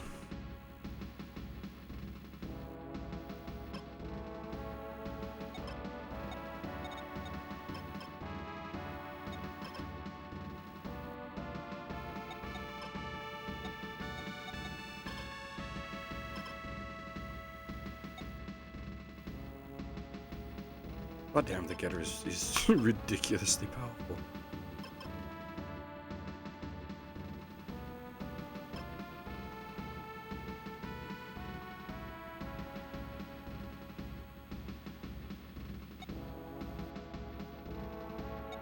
Alright, I believe the next map is the final map of the Lune scenario.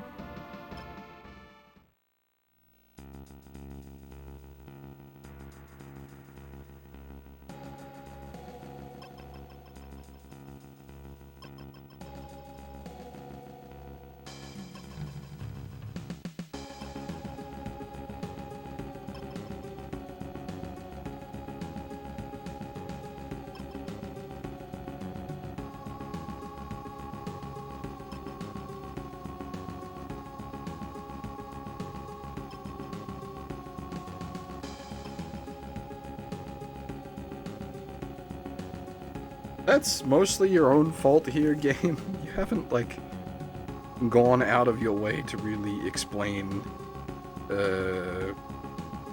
what's going on.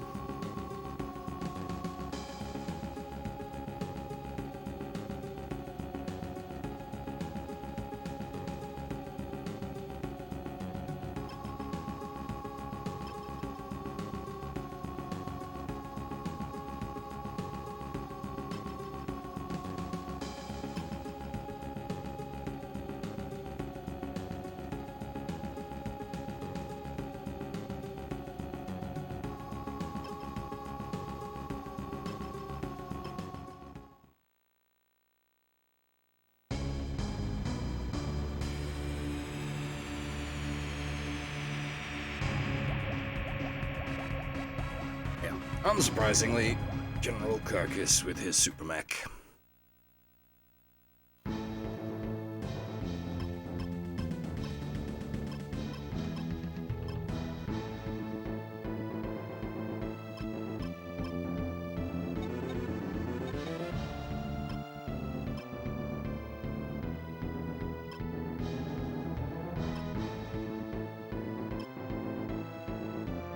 Well, okay, he hasn't deployed with it yet, but since it's the title of the stage, I'm going to assume he deployed it at some point.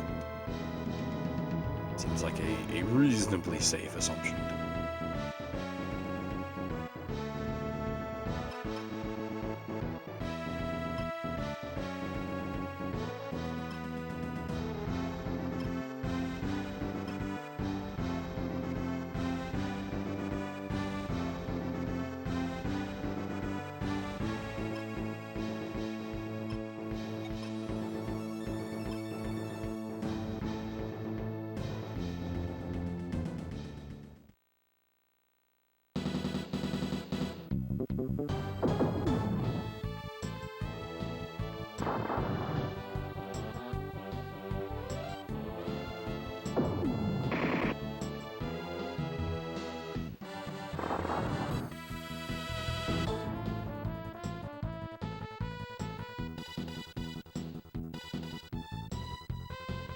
I don't think I even deploy the units at this point, to be honest.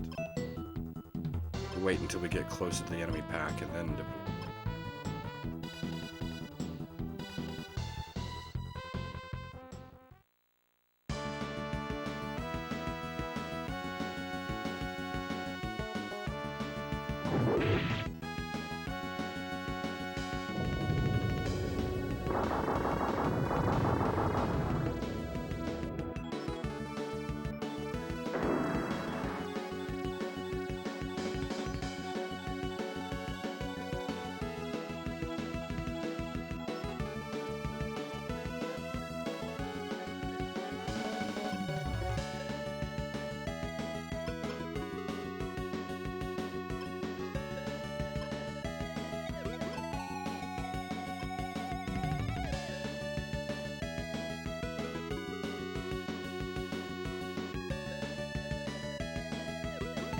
Choose the next route.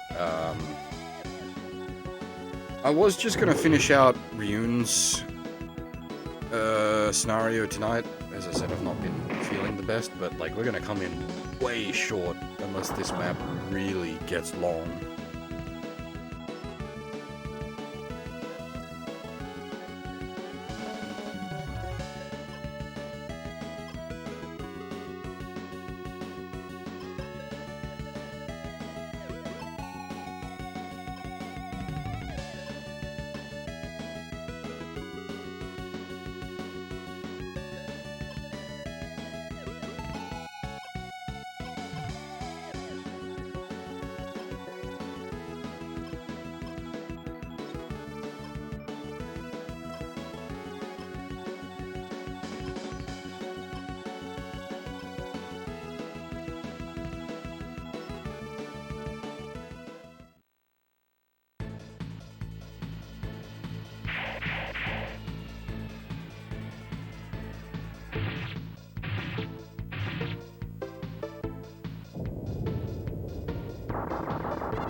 Rest probably is necessary, considering we're going to be continuing Muramasa tonight, and that requires, like, actual skill.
I'm a little worried because I don't know how hard Muramasa is going to get with its like final bosses and whatnot.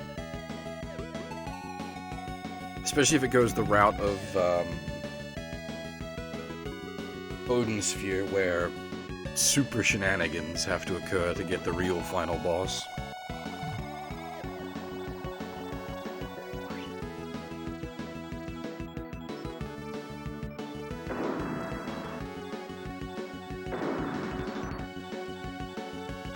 Well, I was able to finish the original Odin Sphere, so I am certainly capable.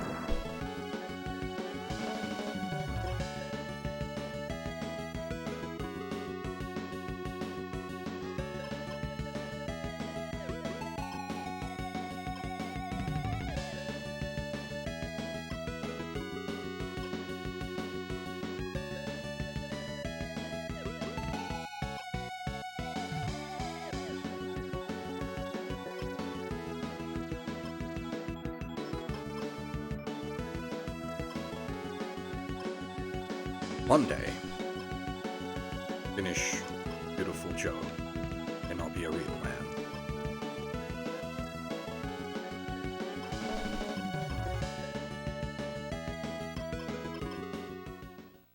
Well, if you remember for Odin's Sphere,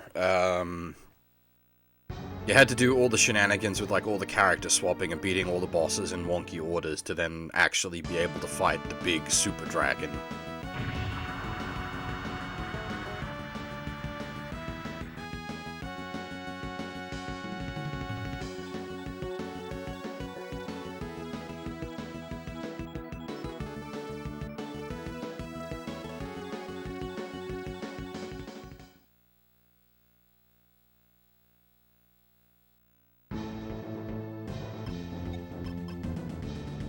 Yeah, I don't blame you. Getting the true ending for Odin's Sphere is a lot of fucking work. Holy shit.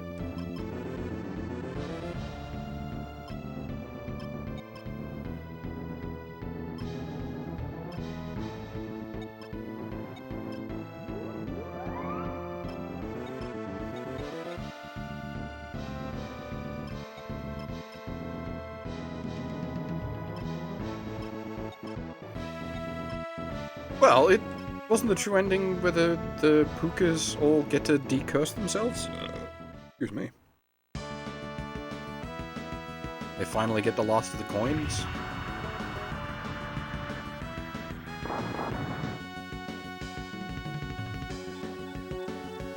I don't know. That was years back, so my memory's a little fuzzy on it.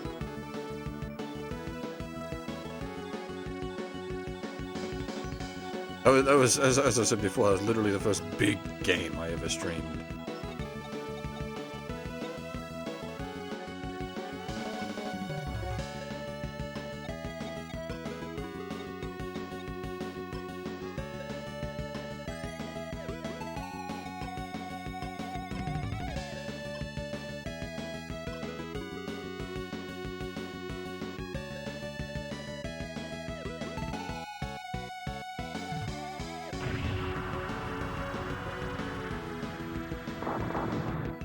Oh, this one isn't super tanky.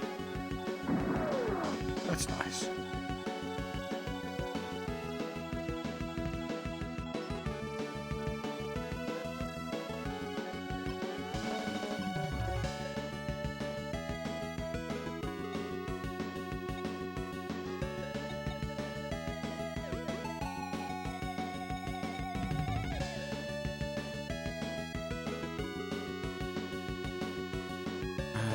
Who has luck? I know Getter has luck. I know Puru has luck.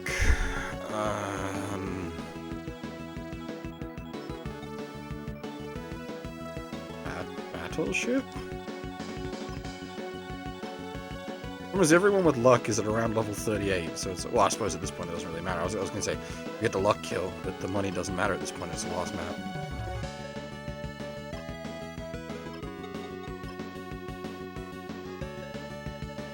I honestly don't remember the all of how it plays out. Is it like the sort of the world ends and then gets reset by Gwendolyn and Shadow the Hedgehog?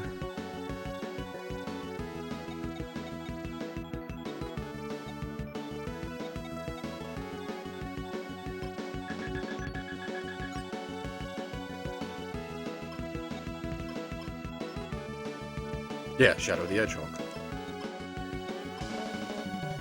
I say that like I don't like it, but I do quite enjoy it as well.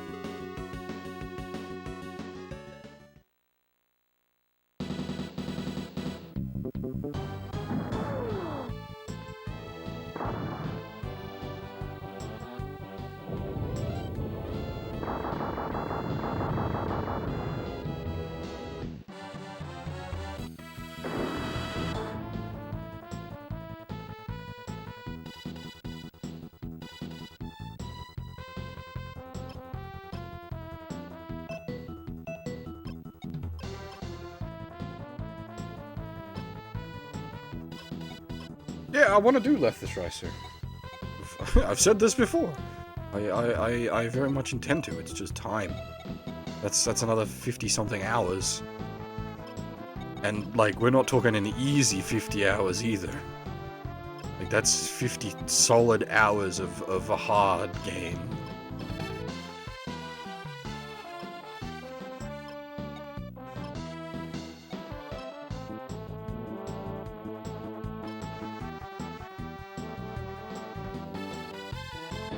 I suppose Lethasriser does make things a bit easier, but still.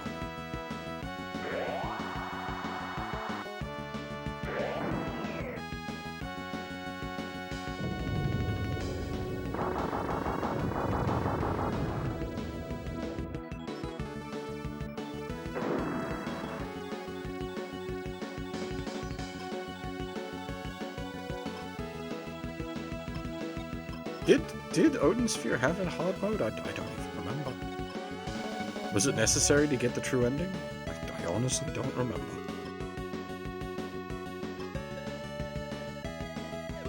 In the case of Muramasa, the hard mode was done specifically so that I didn't just waffle stop the game.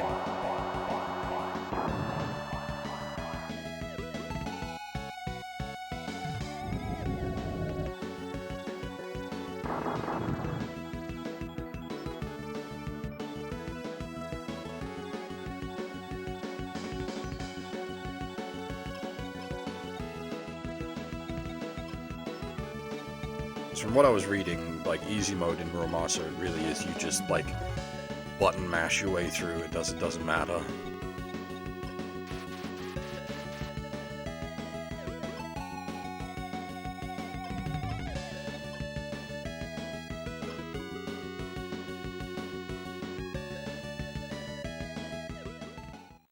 And, like, we haven't been doing too bad in Muramasa so far. The first boss took a bit of doing, but that's mostly was just me learning the actual mechanics of the game. And then the ridiculous Tengu Small took some serious doing as well.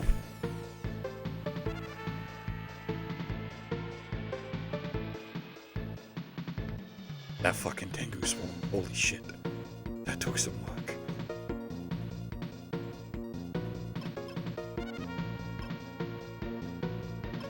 I'm assuming the boss is going to deploy from here where his fortress was, but that is just an assumption.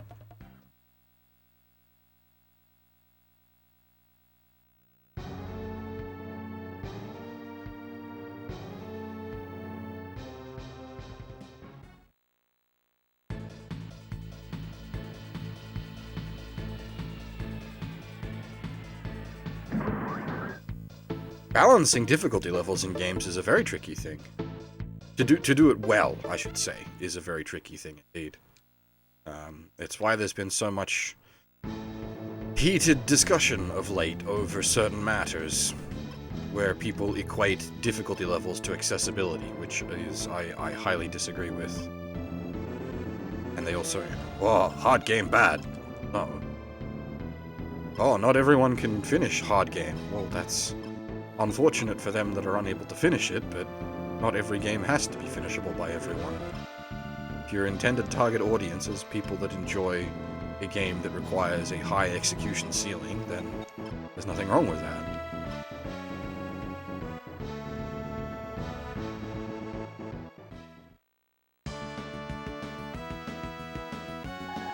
Also, I've seen a guy with, like, a fucking bum hand speedrun the Platinum Transformers game, so don't tell me disabled people can't play video games.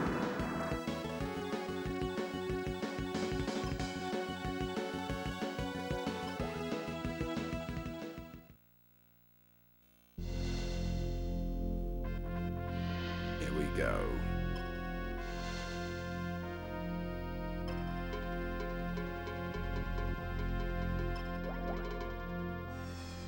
Alcyons.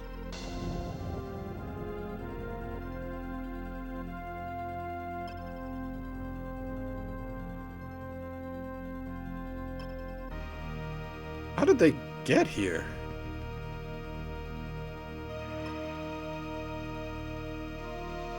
Like, Shu would have had to have brought them. Or possibly, is Pimtimus in this game, or did we kill him?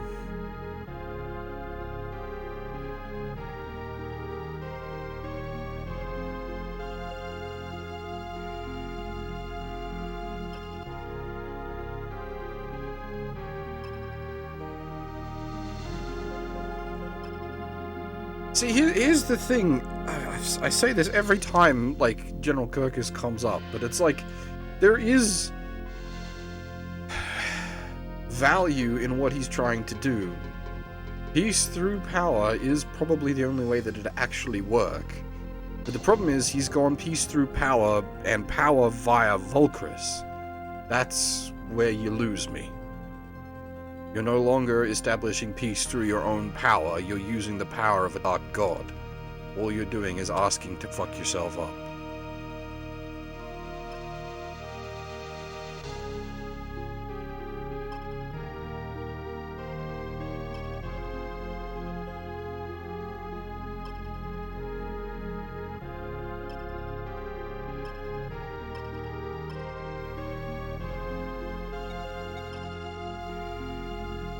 Null's map attacks, absorbs beam weapons. Oh, you're going to be a right bastard.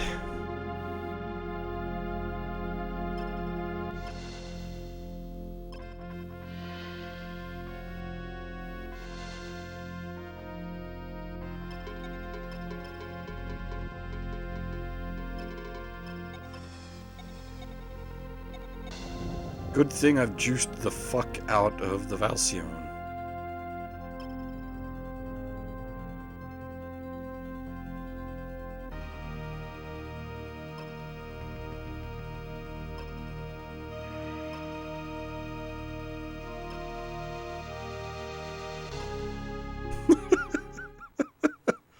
Well, I suppose.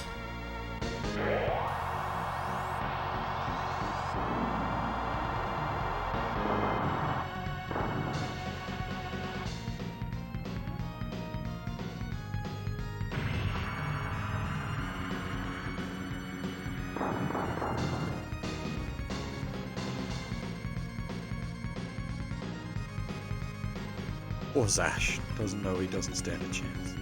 Mind you, it is partially Lune's fault here. She is leading him on.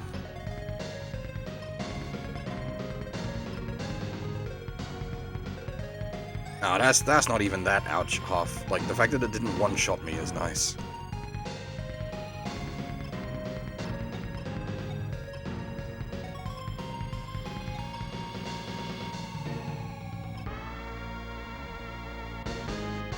Don't worry, Huff. There's like 20 robots loaded in that battleship that are all about to deploy.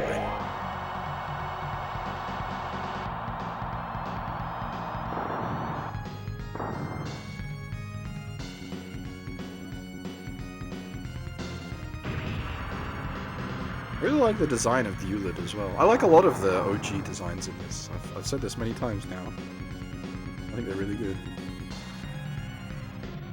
I like the stockier SD designs. Yeah, I know, it's like, why is Candy Cane Smasher not a beam weapon? But it isn't. Hyper Beam Cannon is, but Cross Smasher isn't. I assume it doesn't count as a beam weapon because it's her magical girl attack.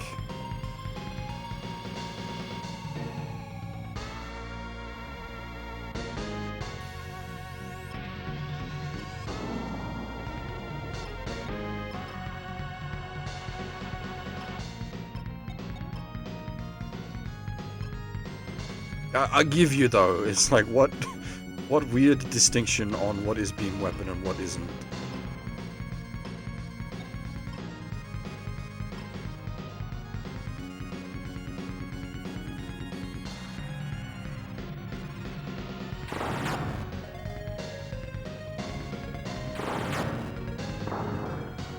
There's a reason I call Valcion the leaner inverse mech.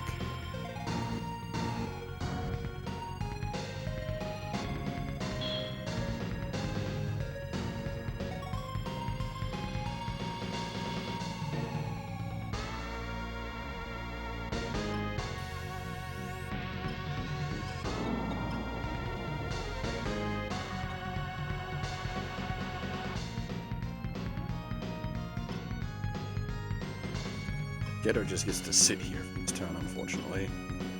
Needs to spin up before it can do anything.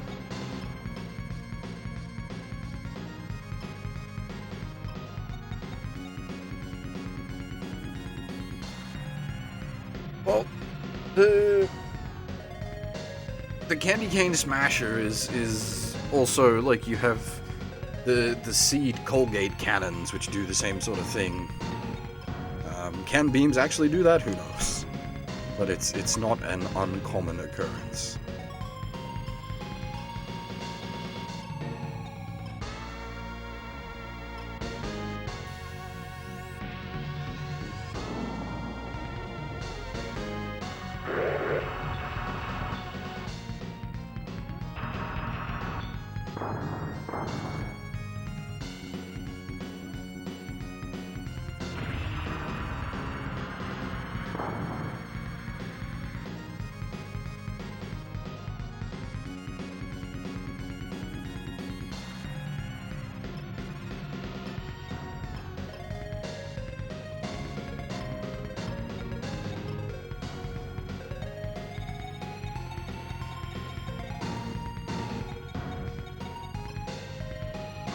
Shogun's got the same problem, it needs to spin itself up.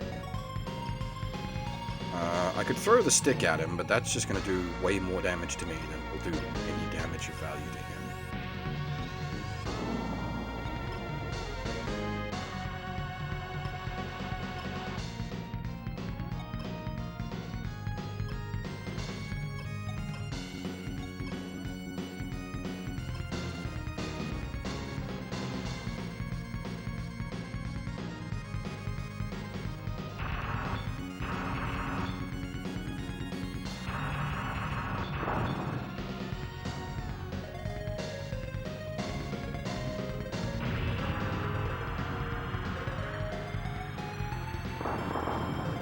God damn it, really?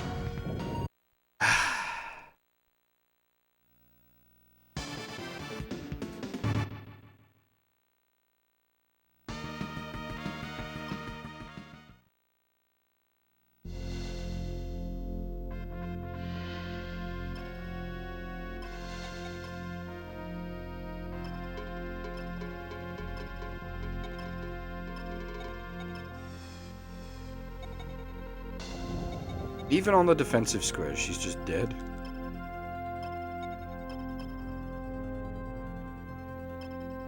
Or was that a crit?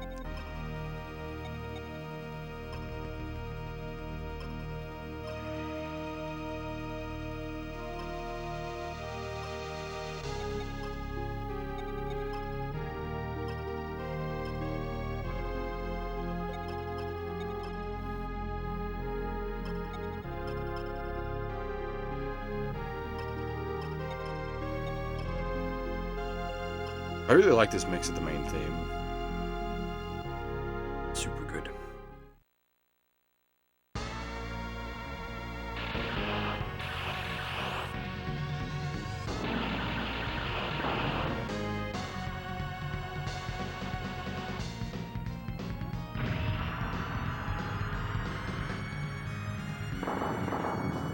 Okay, it was a crit. Behind.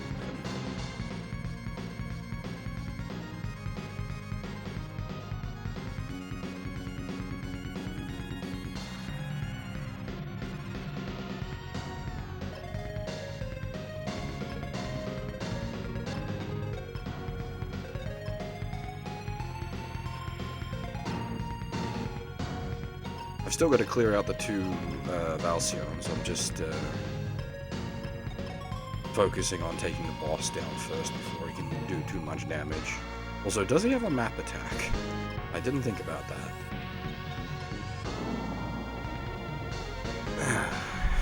Yes, he does. Alright.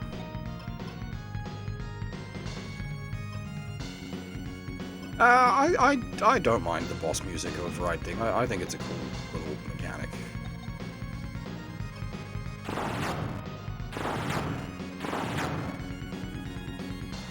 Especially as it sort of causes some interesting issues in the OG's line.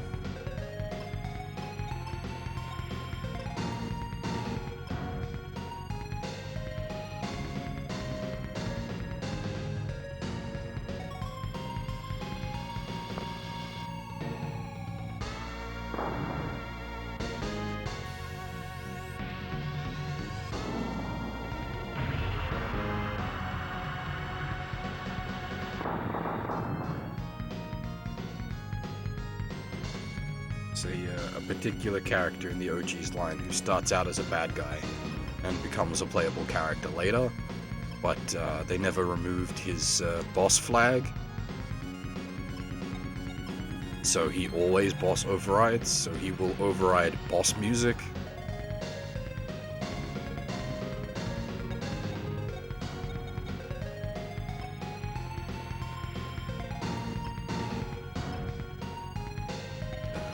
It was originally a bug, and it then became a feature.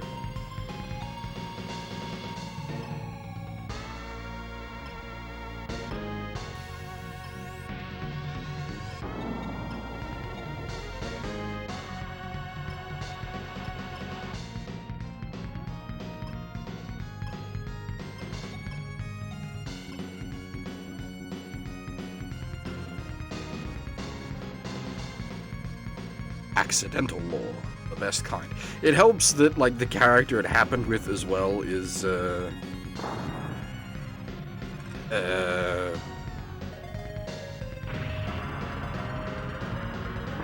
like, it's a good character. He's the kind of character that would have something like that.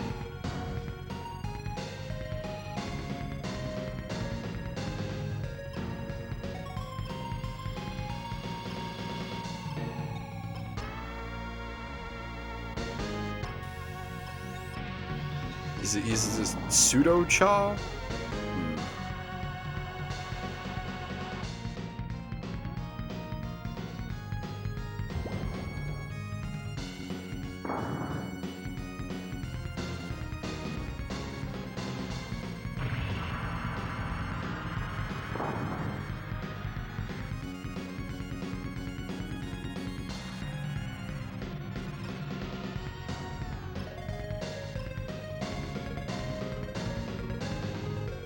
Yeah, that's why I like pseudo-cha. It's sort of...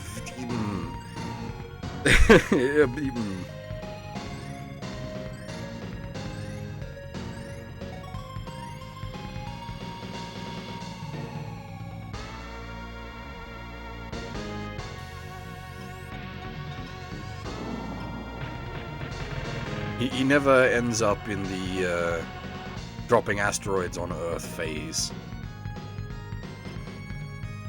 He does the, like, starts out as a bad guy, puts glasses on and becomes a good guy. Totally was not the bad guy, yo.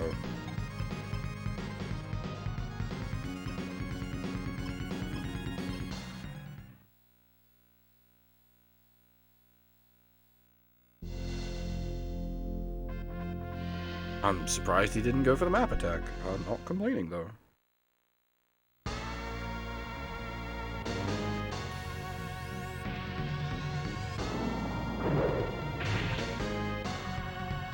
I wouldn't even say led astray. They believed in Bayern's old arc, and that, I would say, was perfectly reasonable.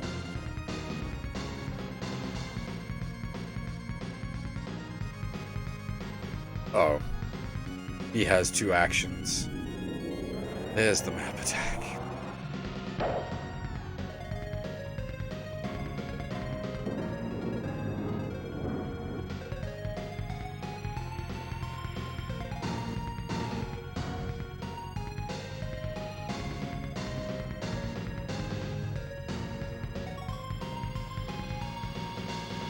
For a second there, Hoff, I thought you said you're Hagane, and I was like, wait, what?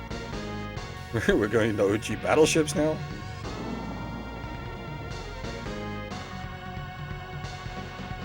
Yeah, look, Bayern's did nothing wrong, basically. Actually, he did many things wrong. I can respect what he was trying to achieve, but he failed to go about achieving it in any practical way.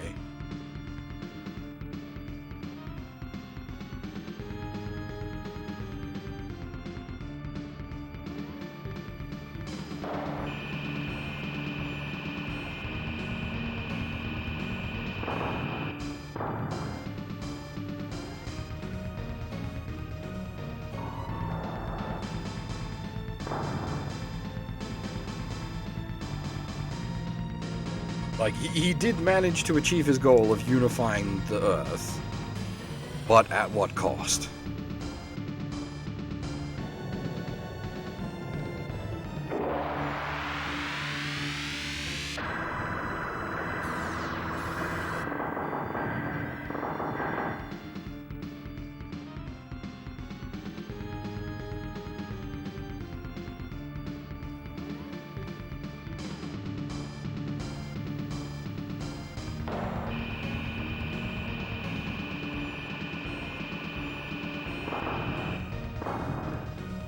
Yeah, so, well, I mean, the whole point was, yes, he made himself out to be the bad guy to unite the Earth against him so that they would be ready to face the oncoming alien attack. The problem was, his way of going about that left us with the DC remnants, the Neo-DC and whatnot, which, not good, to say the least.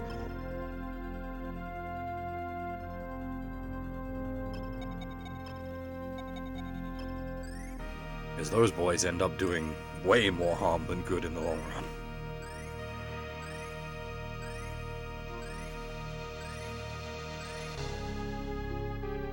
But that's, you can argue that's not his fault, but I would to an extent argue that it is, because they were his allies. I realize he had little choice in especially people like Archibald. He had little choice in who he took on board because he had to get the job done. But, yeah.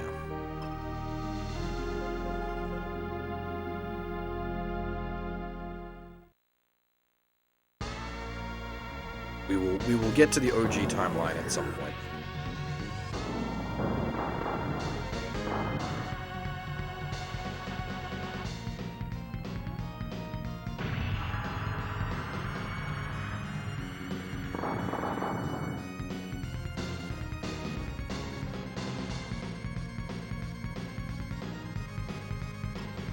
Well, I suppose arguably we have addressed some of the OG plot points in playing the classic series here.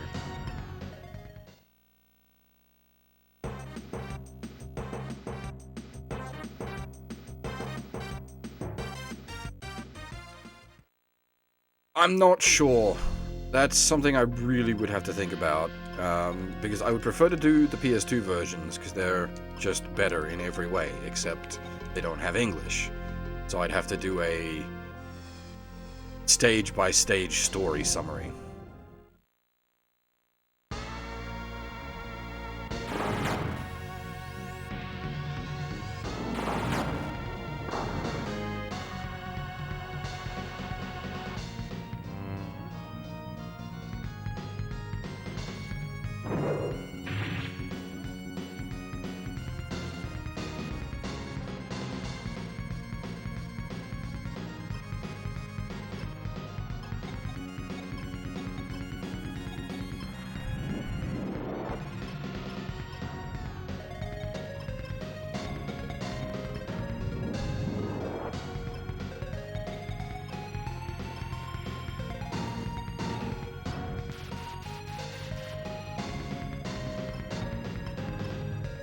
Yeah, but the PS2 versions offer the enhanced music and voice acting, and the ridiculously awesome animations.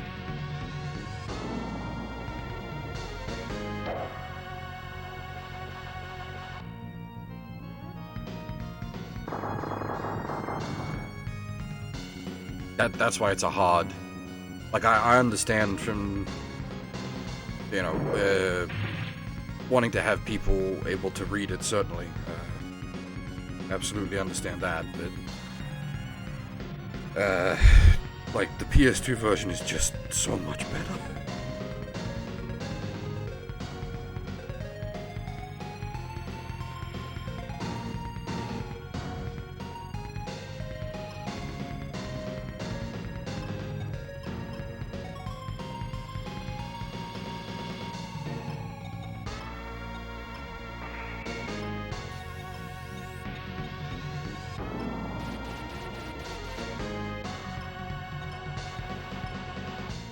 It's the PS2 version of OGs is one of those remakes that just invalidates the original.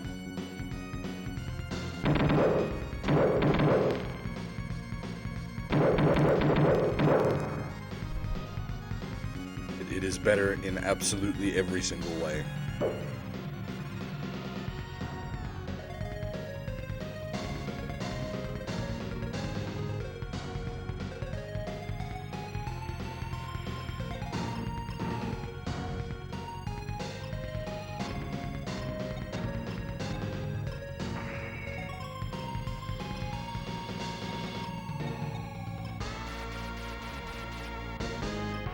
Like, it's rare that you have a remake that does that. Usually, the original version of something has still got value in that, like, it presents the story differently, or presents characters differently, or does something that still makes the original hold value. But, like, the only value as such in the Game Boy version of OG 1 and 2, in comparison to OGs, is that the Game Boy versions have English.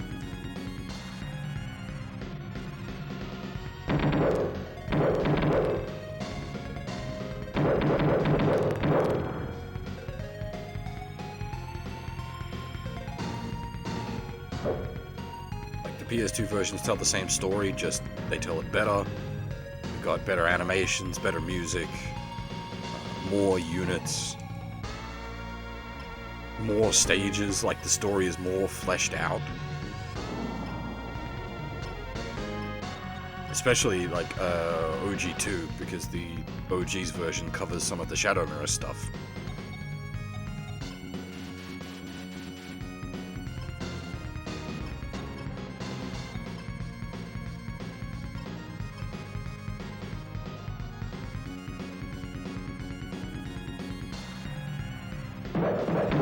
Well, if you're going for SR points in OG or OGs, you want SP regen on everybody. It's an unfortunate necessary evil. Otherwise, like, some of those SRs just become impossible. Impossible.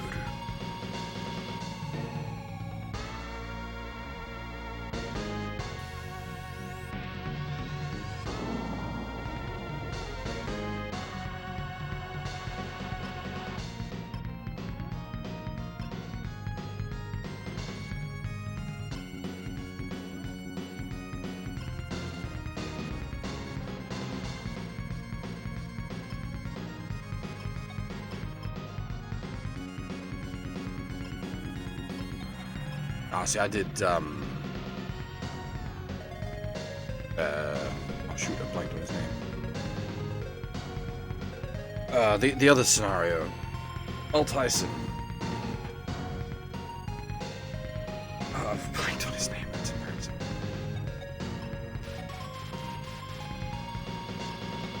But I did that for Kyosuke, thank you. Kyosuke and Excel. Those are my two hitters for that scenario.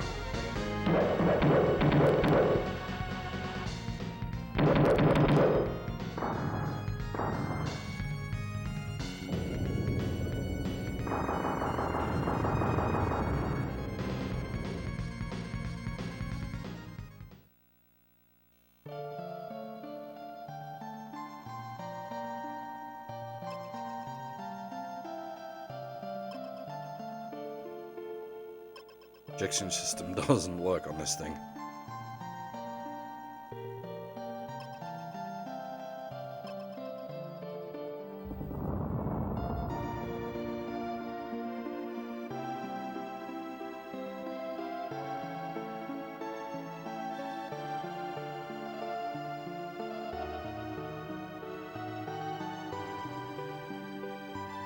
Well, see, OG1 was my first SRW, and I ended up having to restart the game. I did that badly. Because I didn't understand, I didn't understand shit for the game's mechanics or anything like that. So I really did.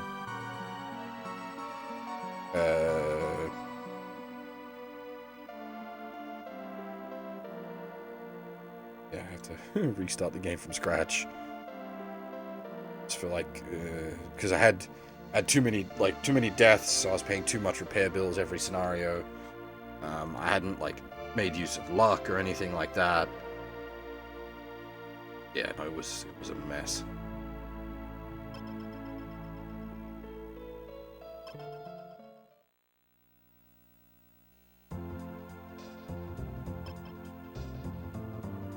We're just jumping straight to the finish?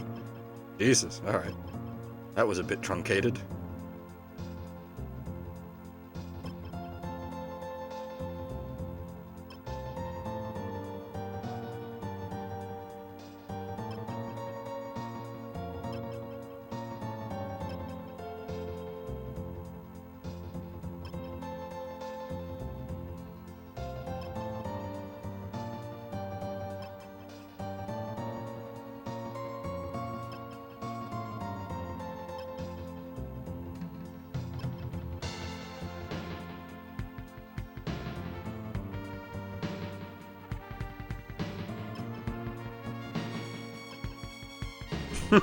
At least she shut him down properly.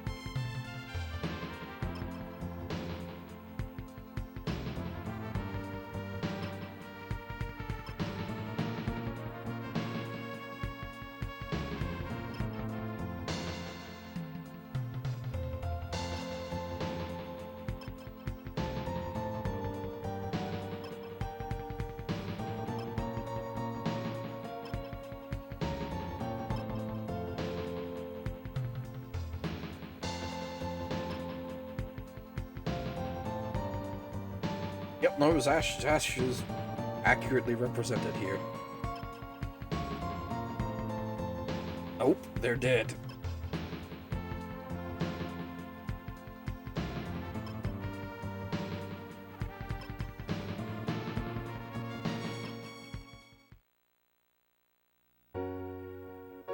Her father's dead. She had a hand in killing him.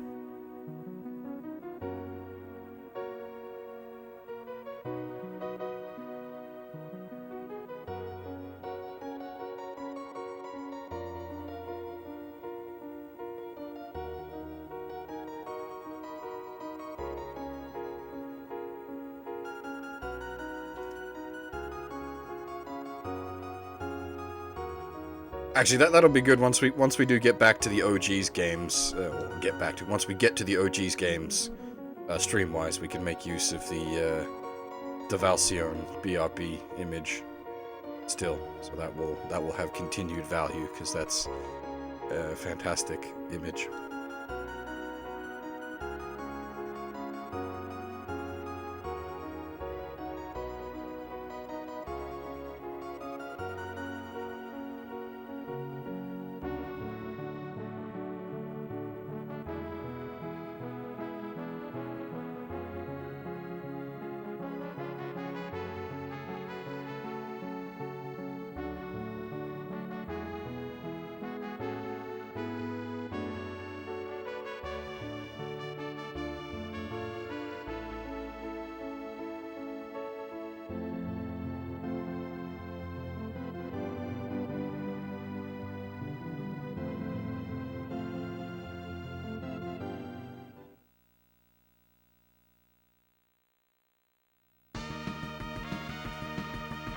Of course, Valcione.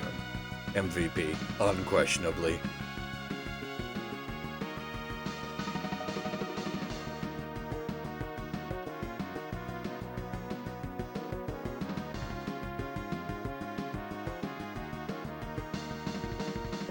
It's sort of odd, because I really like the Valcione, but I'm not that big a fan of Ryu herself. I don't dislike her, but I'm not like, hot damn Ryu.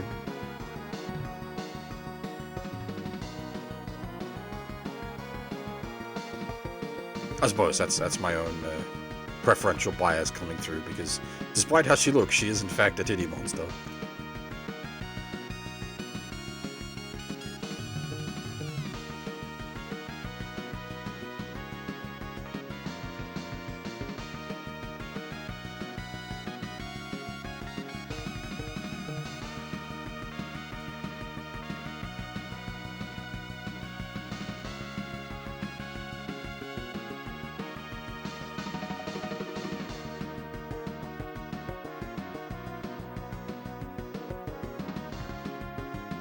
It's more like, how to put, not waifu, but like battle buddy or friend.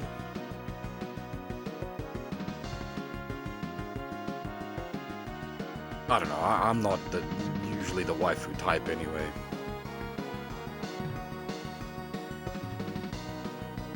I have very few picks for waifus.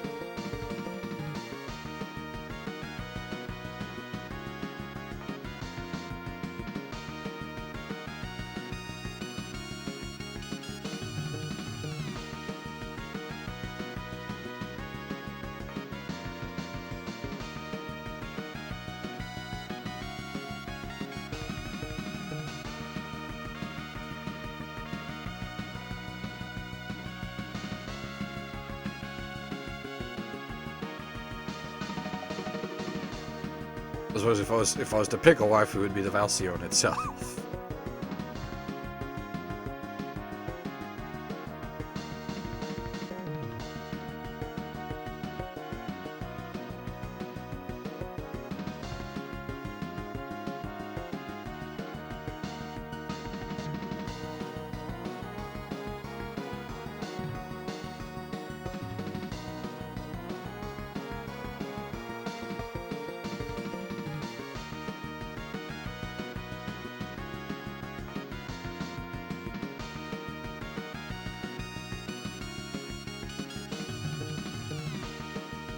But even then, as far as like OG's mechs go,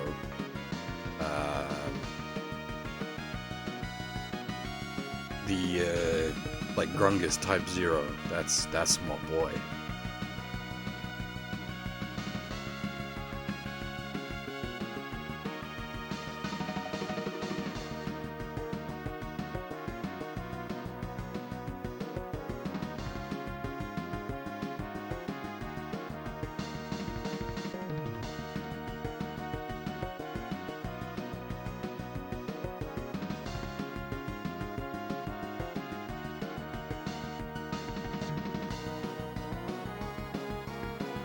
The Purus both did real well for us this run.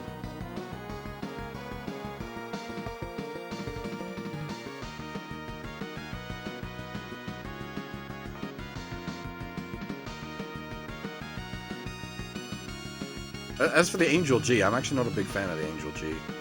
I much prefer Lamia in the Vice Saga. I much prefer the Vice Saga as a design, straight up. The Vice Saga's great. Super edgy boy with a cape.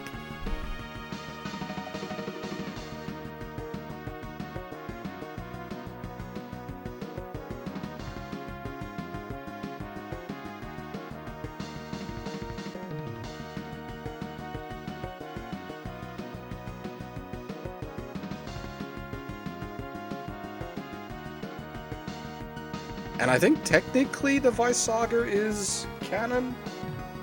You've got like the 3 upgrade. Was it 3? Is it 3 or 2? Because you can do the plot thing where she gets the Vice Saga, or you can do the plot thing differently where she keeps the Angel G. There's something else she pilots. Oh, I'm thinking of A Portable where she can pilot the real robots from A Portable.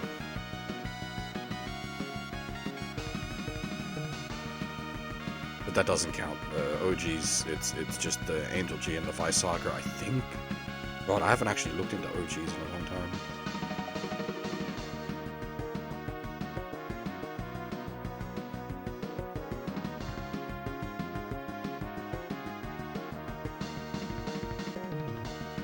I didn't have a choice, Huff. Smelly Hathaway.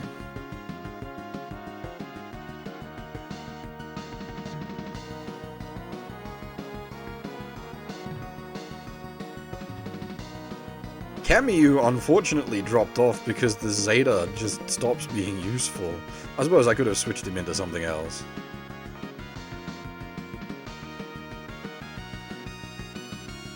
Yeah, okay, so the Vice Saga is what oh no, Ash, you can get the Ash Saber. Which I think that's the real from A. Yeah. So you get the Vice Saga or the Ash Saber, but the Vice Saga I'm pretty sure is canon.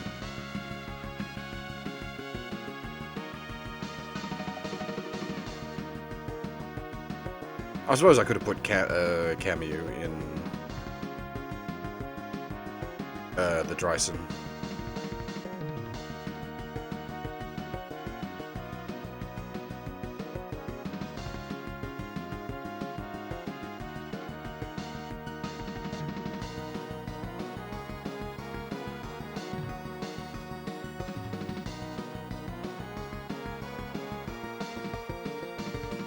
The Vice Saga is one of those tricky fucking secrets, though, in OGs. No worries, Huff. See ya.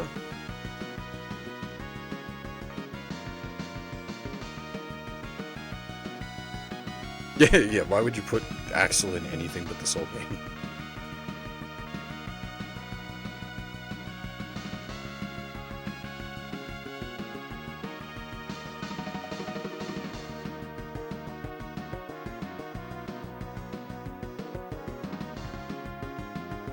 Man, some of the secrets in OGs are actually pretty rough. There's a lot of bullshit.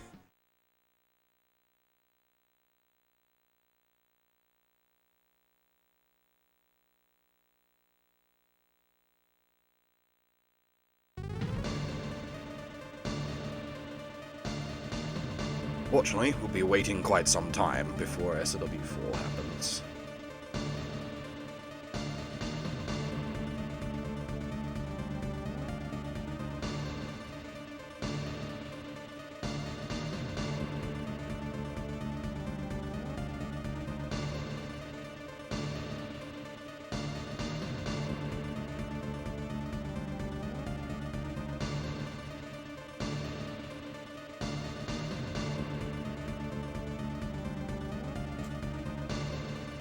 I think that's it. It just sits on this screen at this point.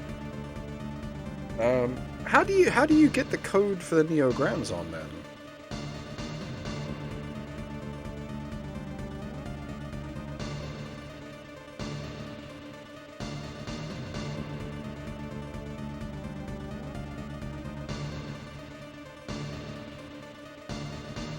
Like, how are you supposed to get it in game?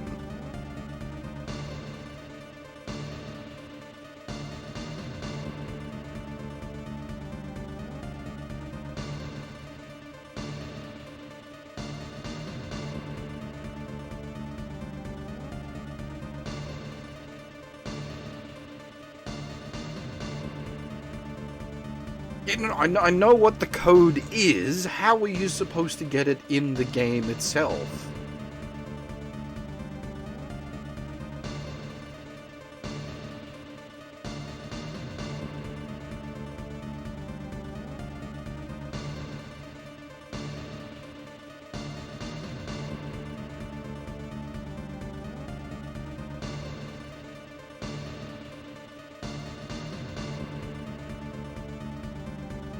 There's got to be a way to get it in the game. How else would...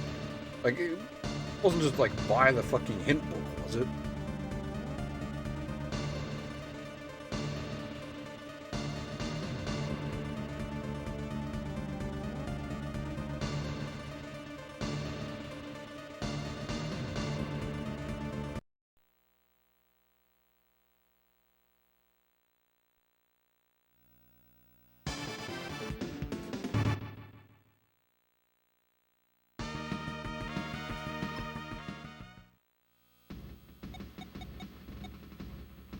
That's the clear save there.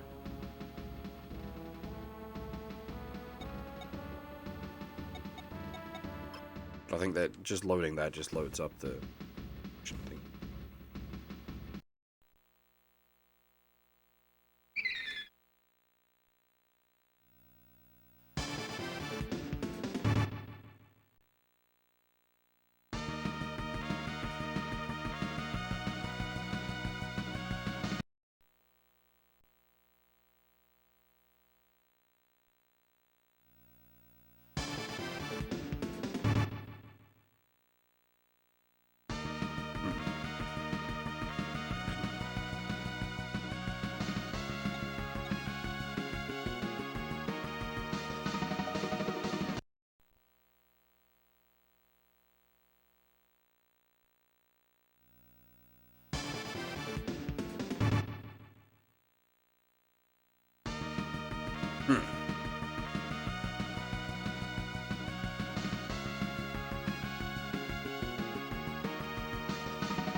Oh, it's gonna go through everything. That's no good. I don't want to start that there. Yeah, I'll have to look into this on my own time. But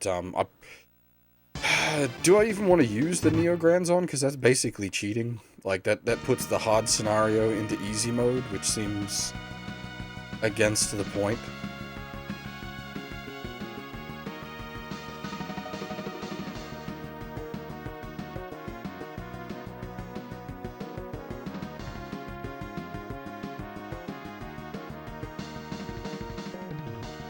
I know if you beat it with Neo Grands on, you can then go back and do Lune's scenario and then get fucking stomped by the Neo Grands on.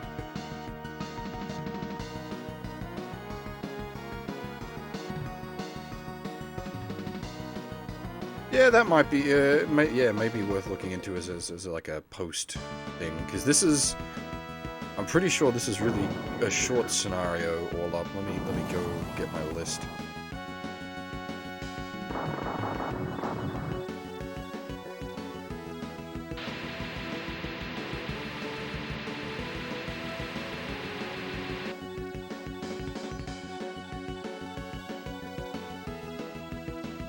Yeah, there's what, 1, 2...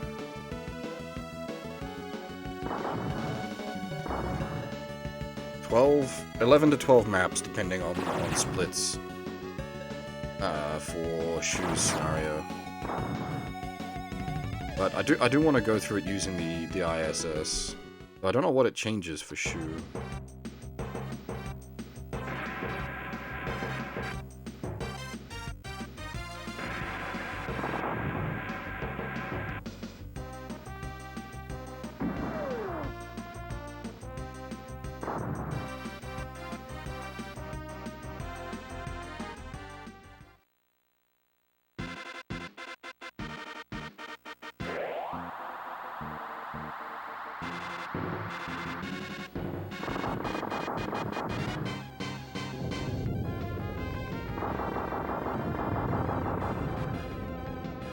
Anyway, this is a bit of a shorter stream all up, unfortunately, but this is, as I said, I've not been in the best of health.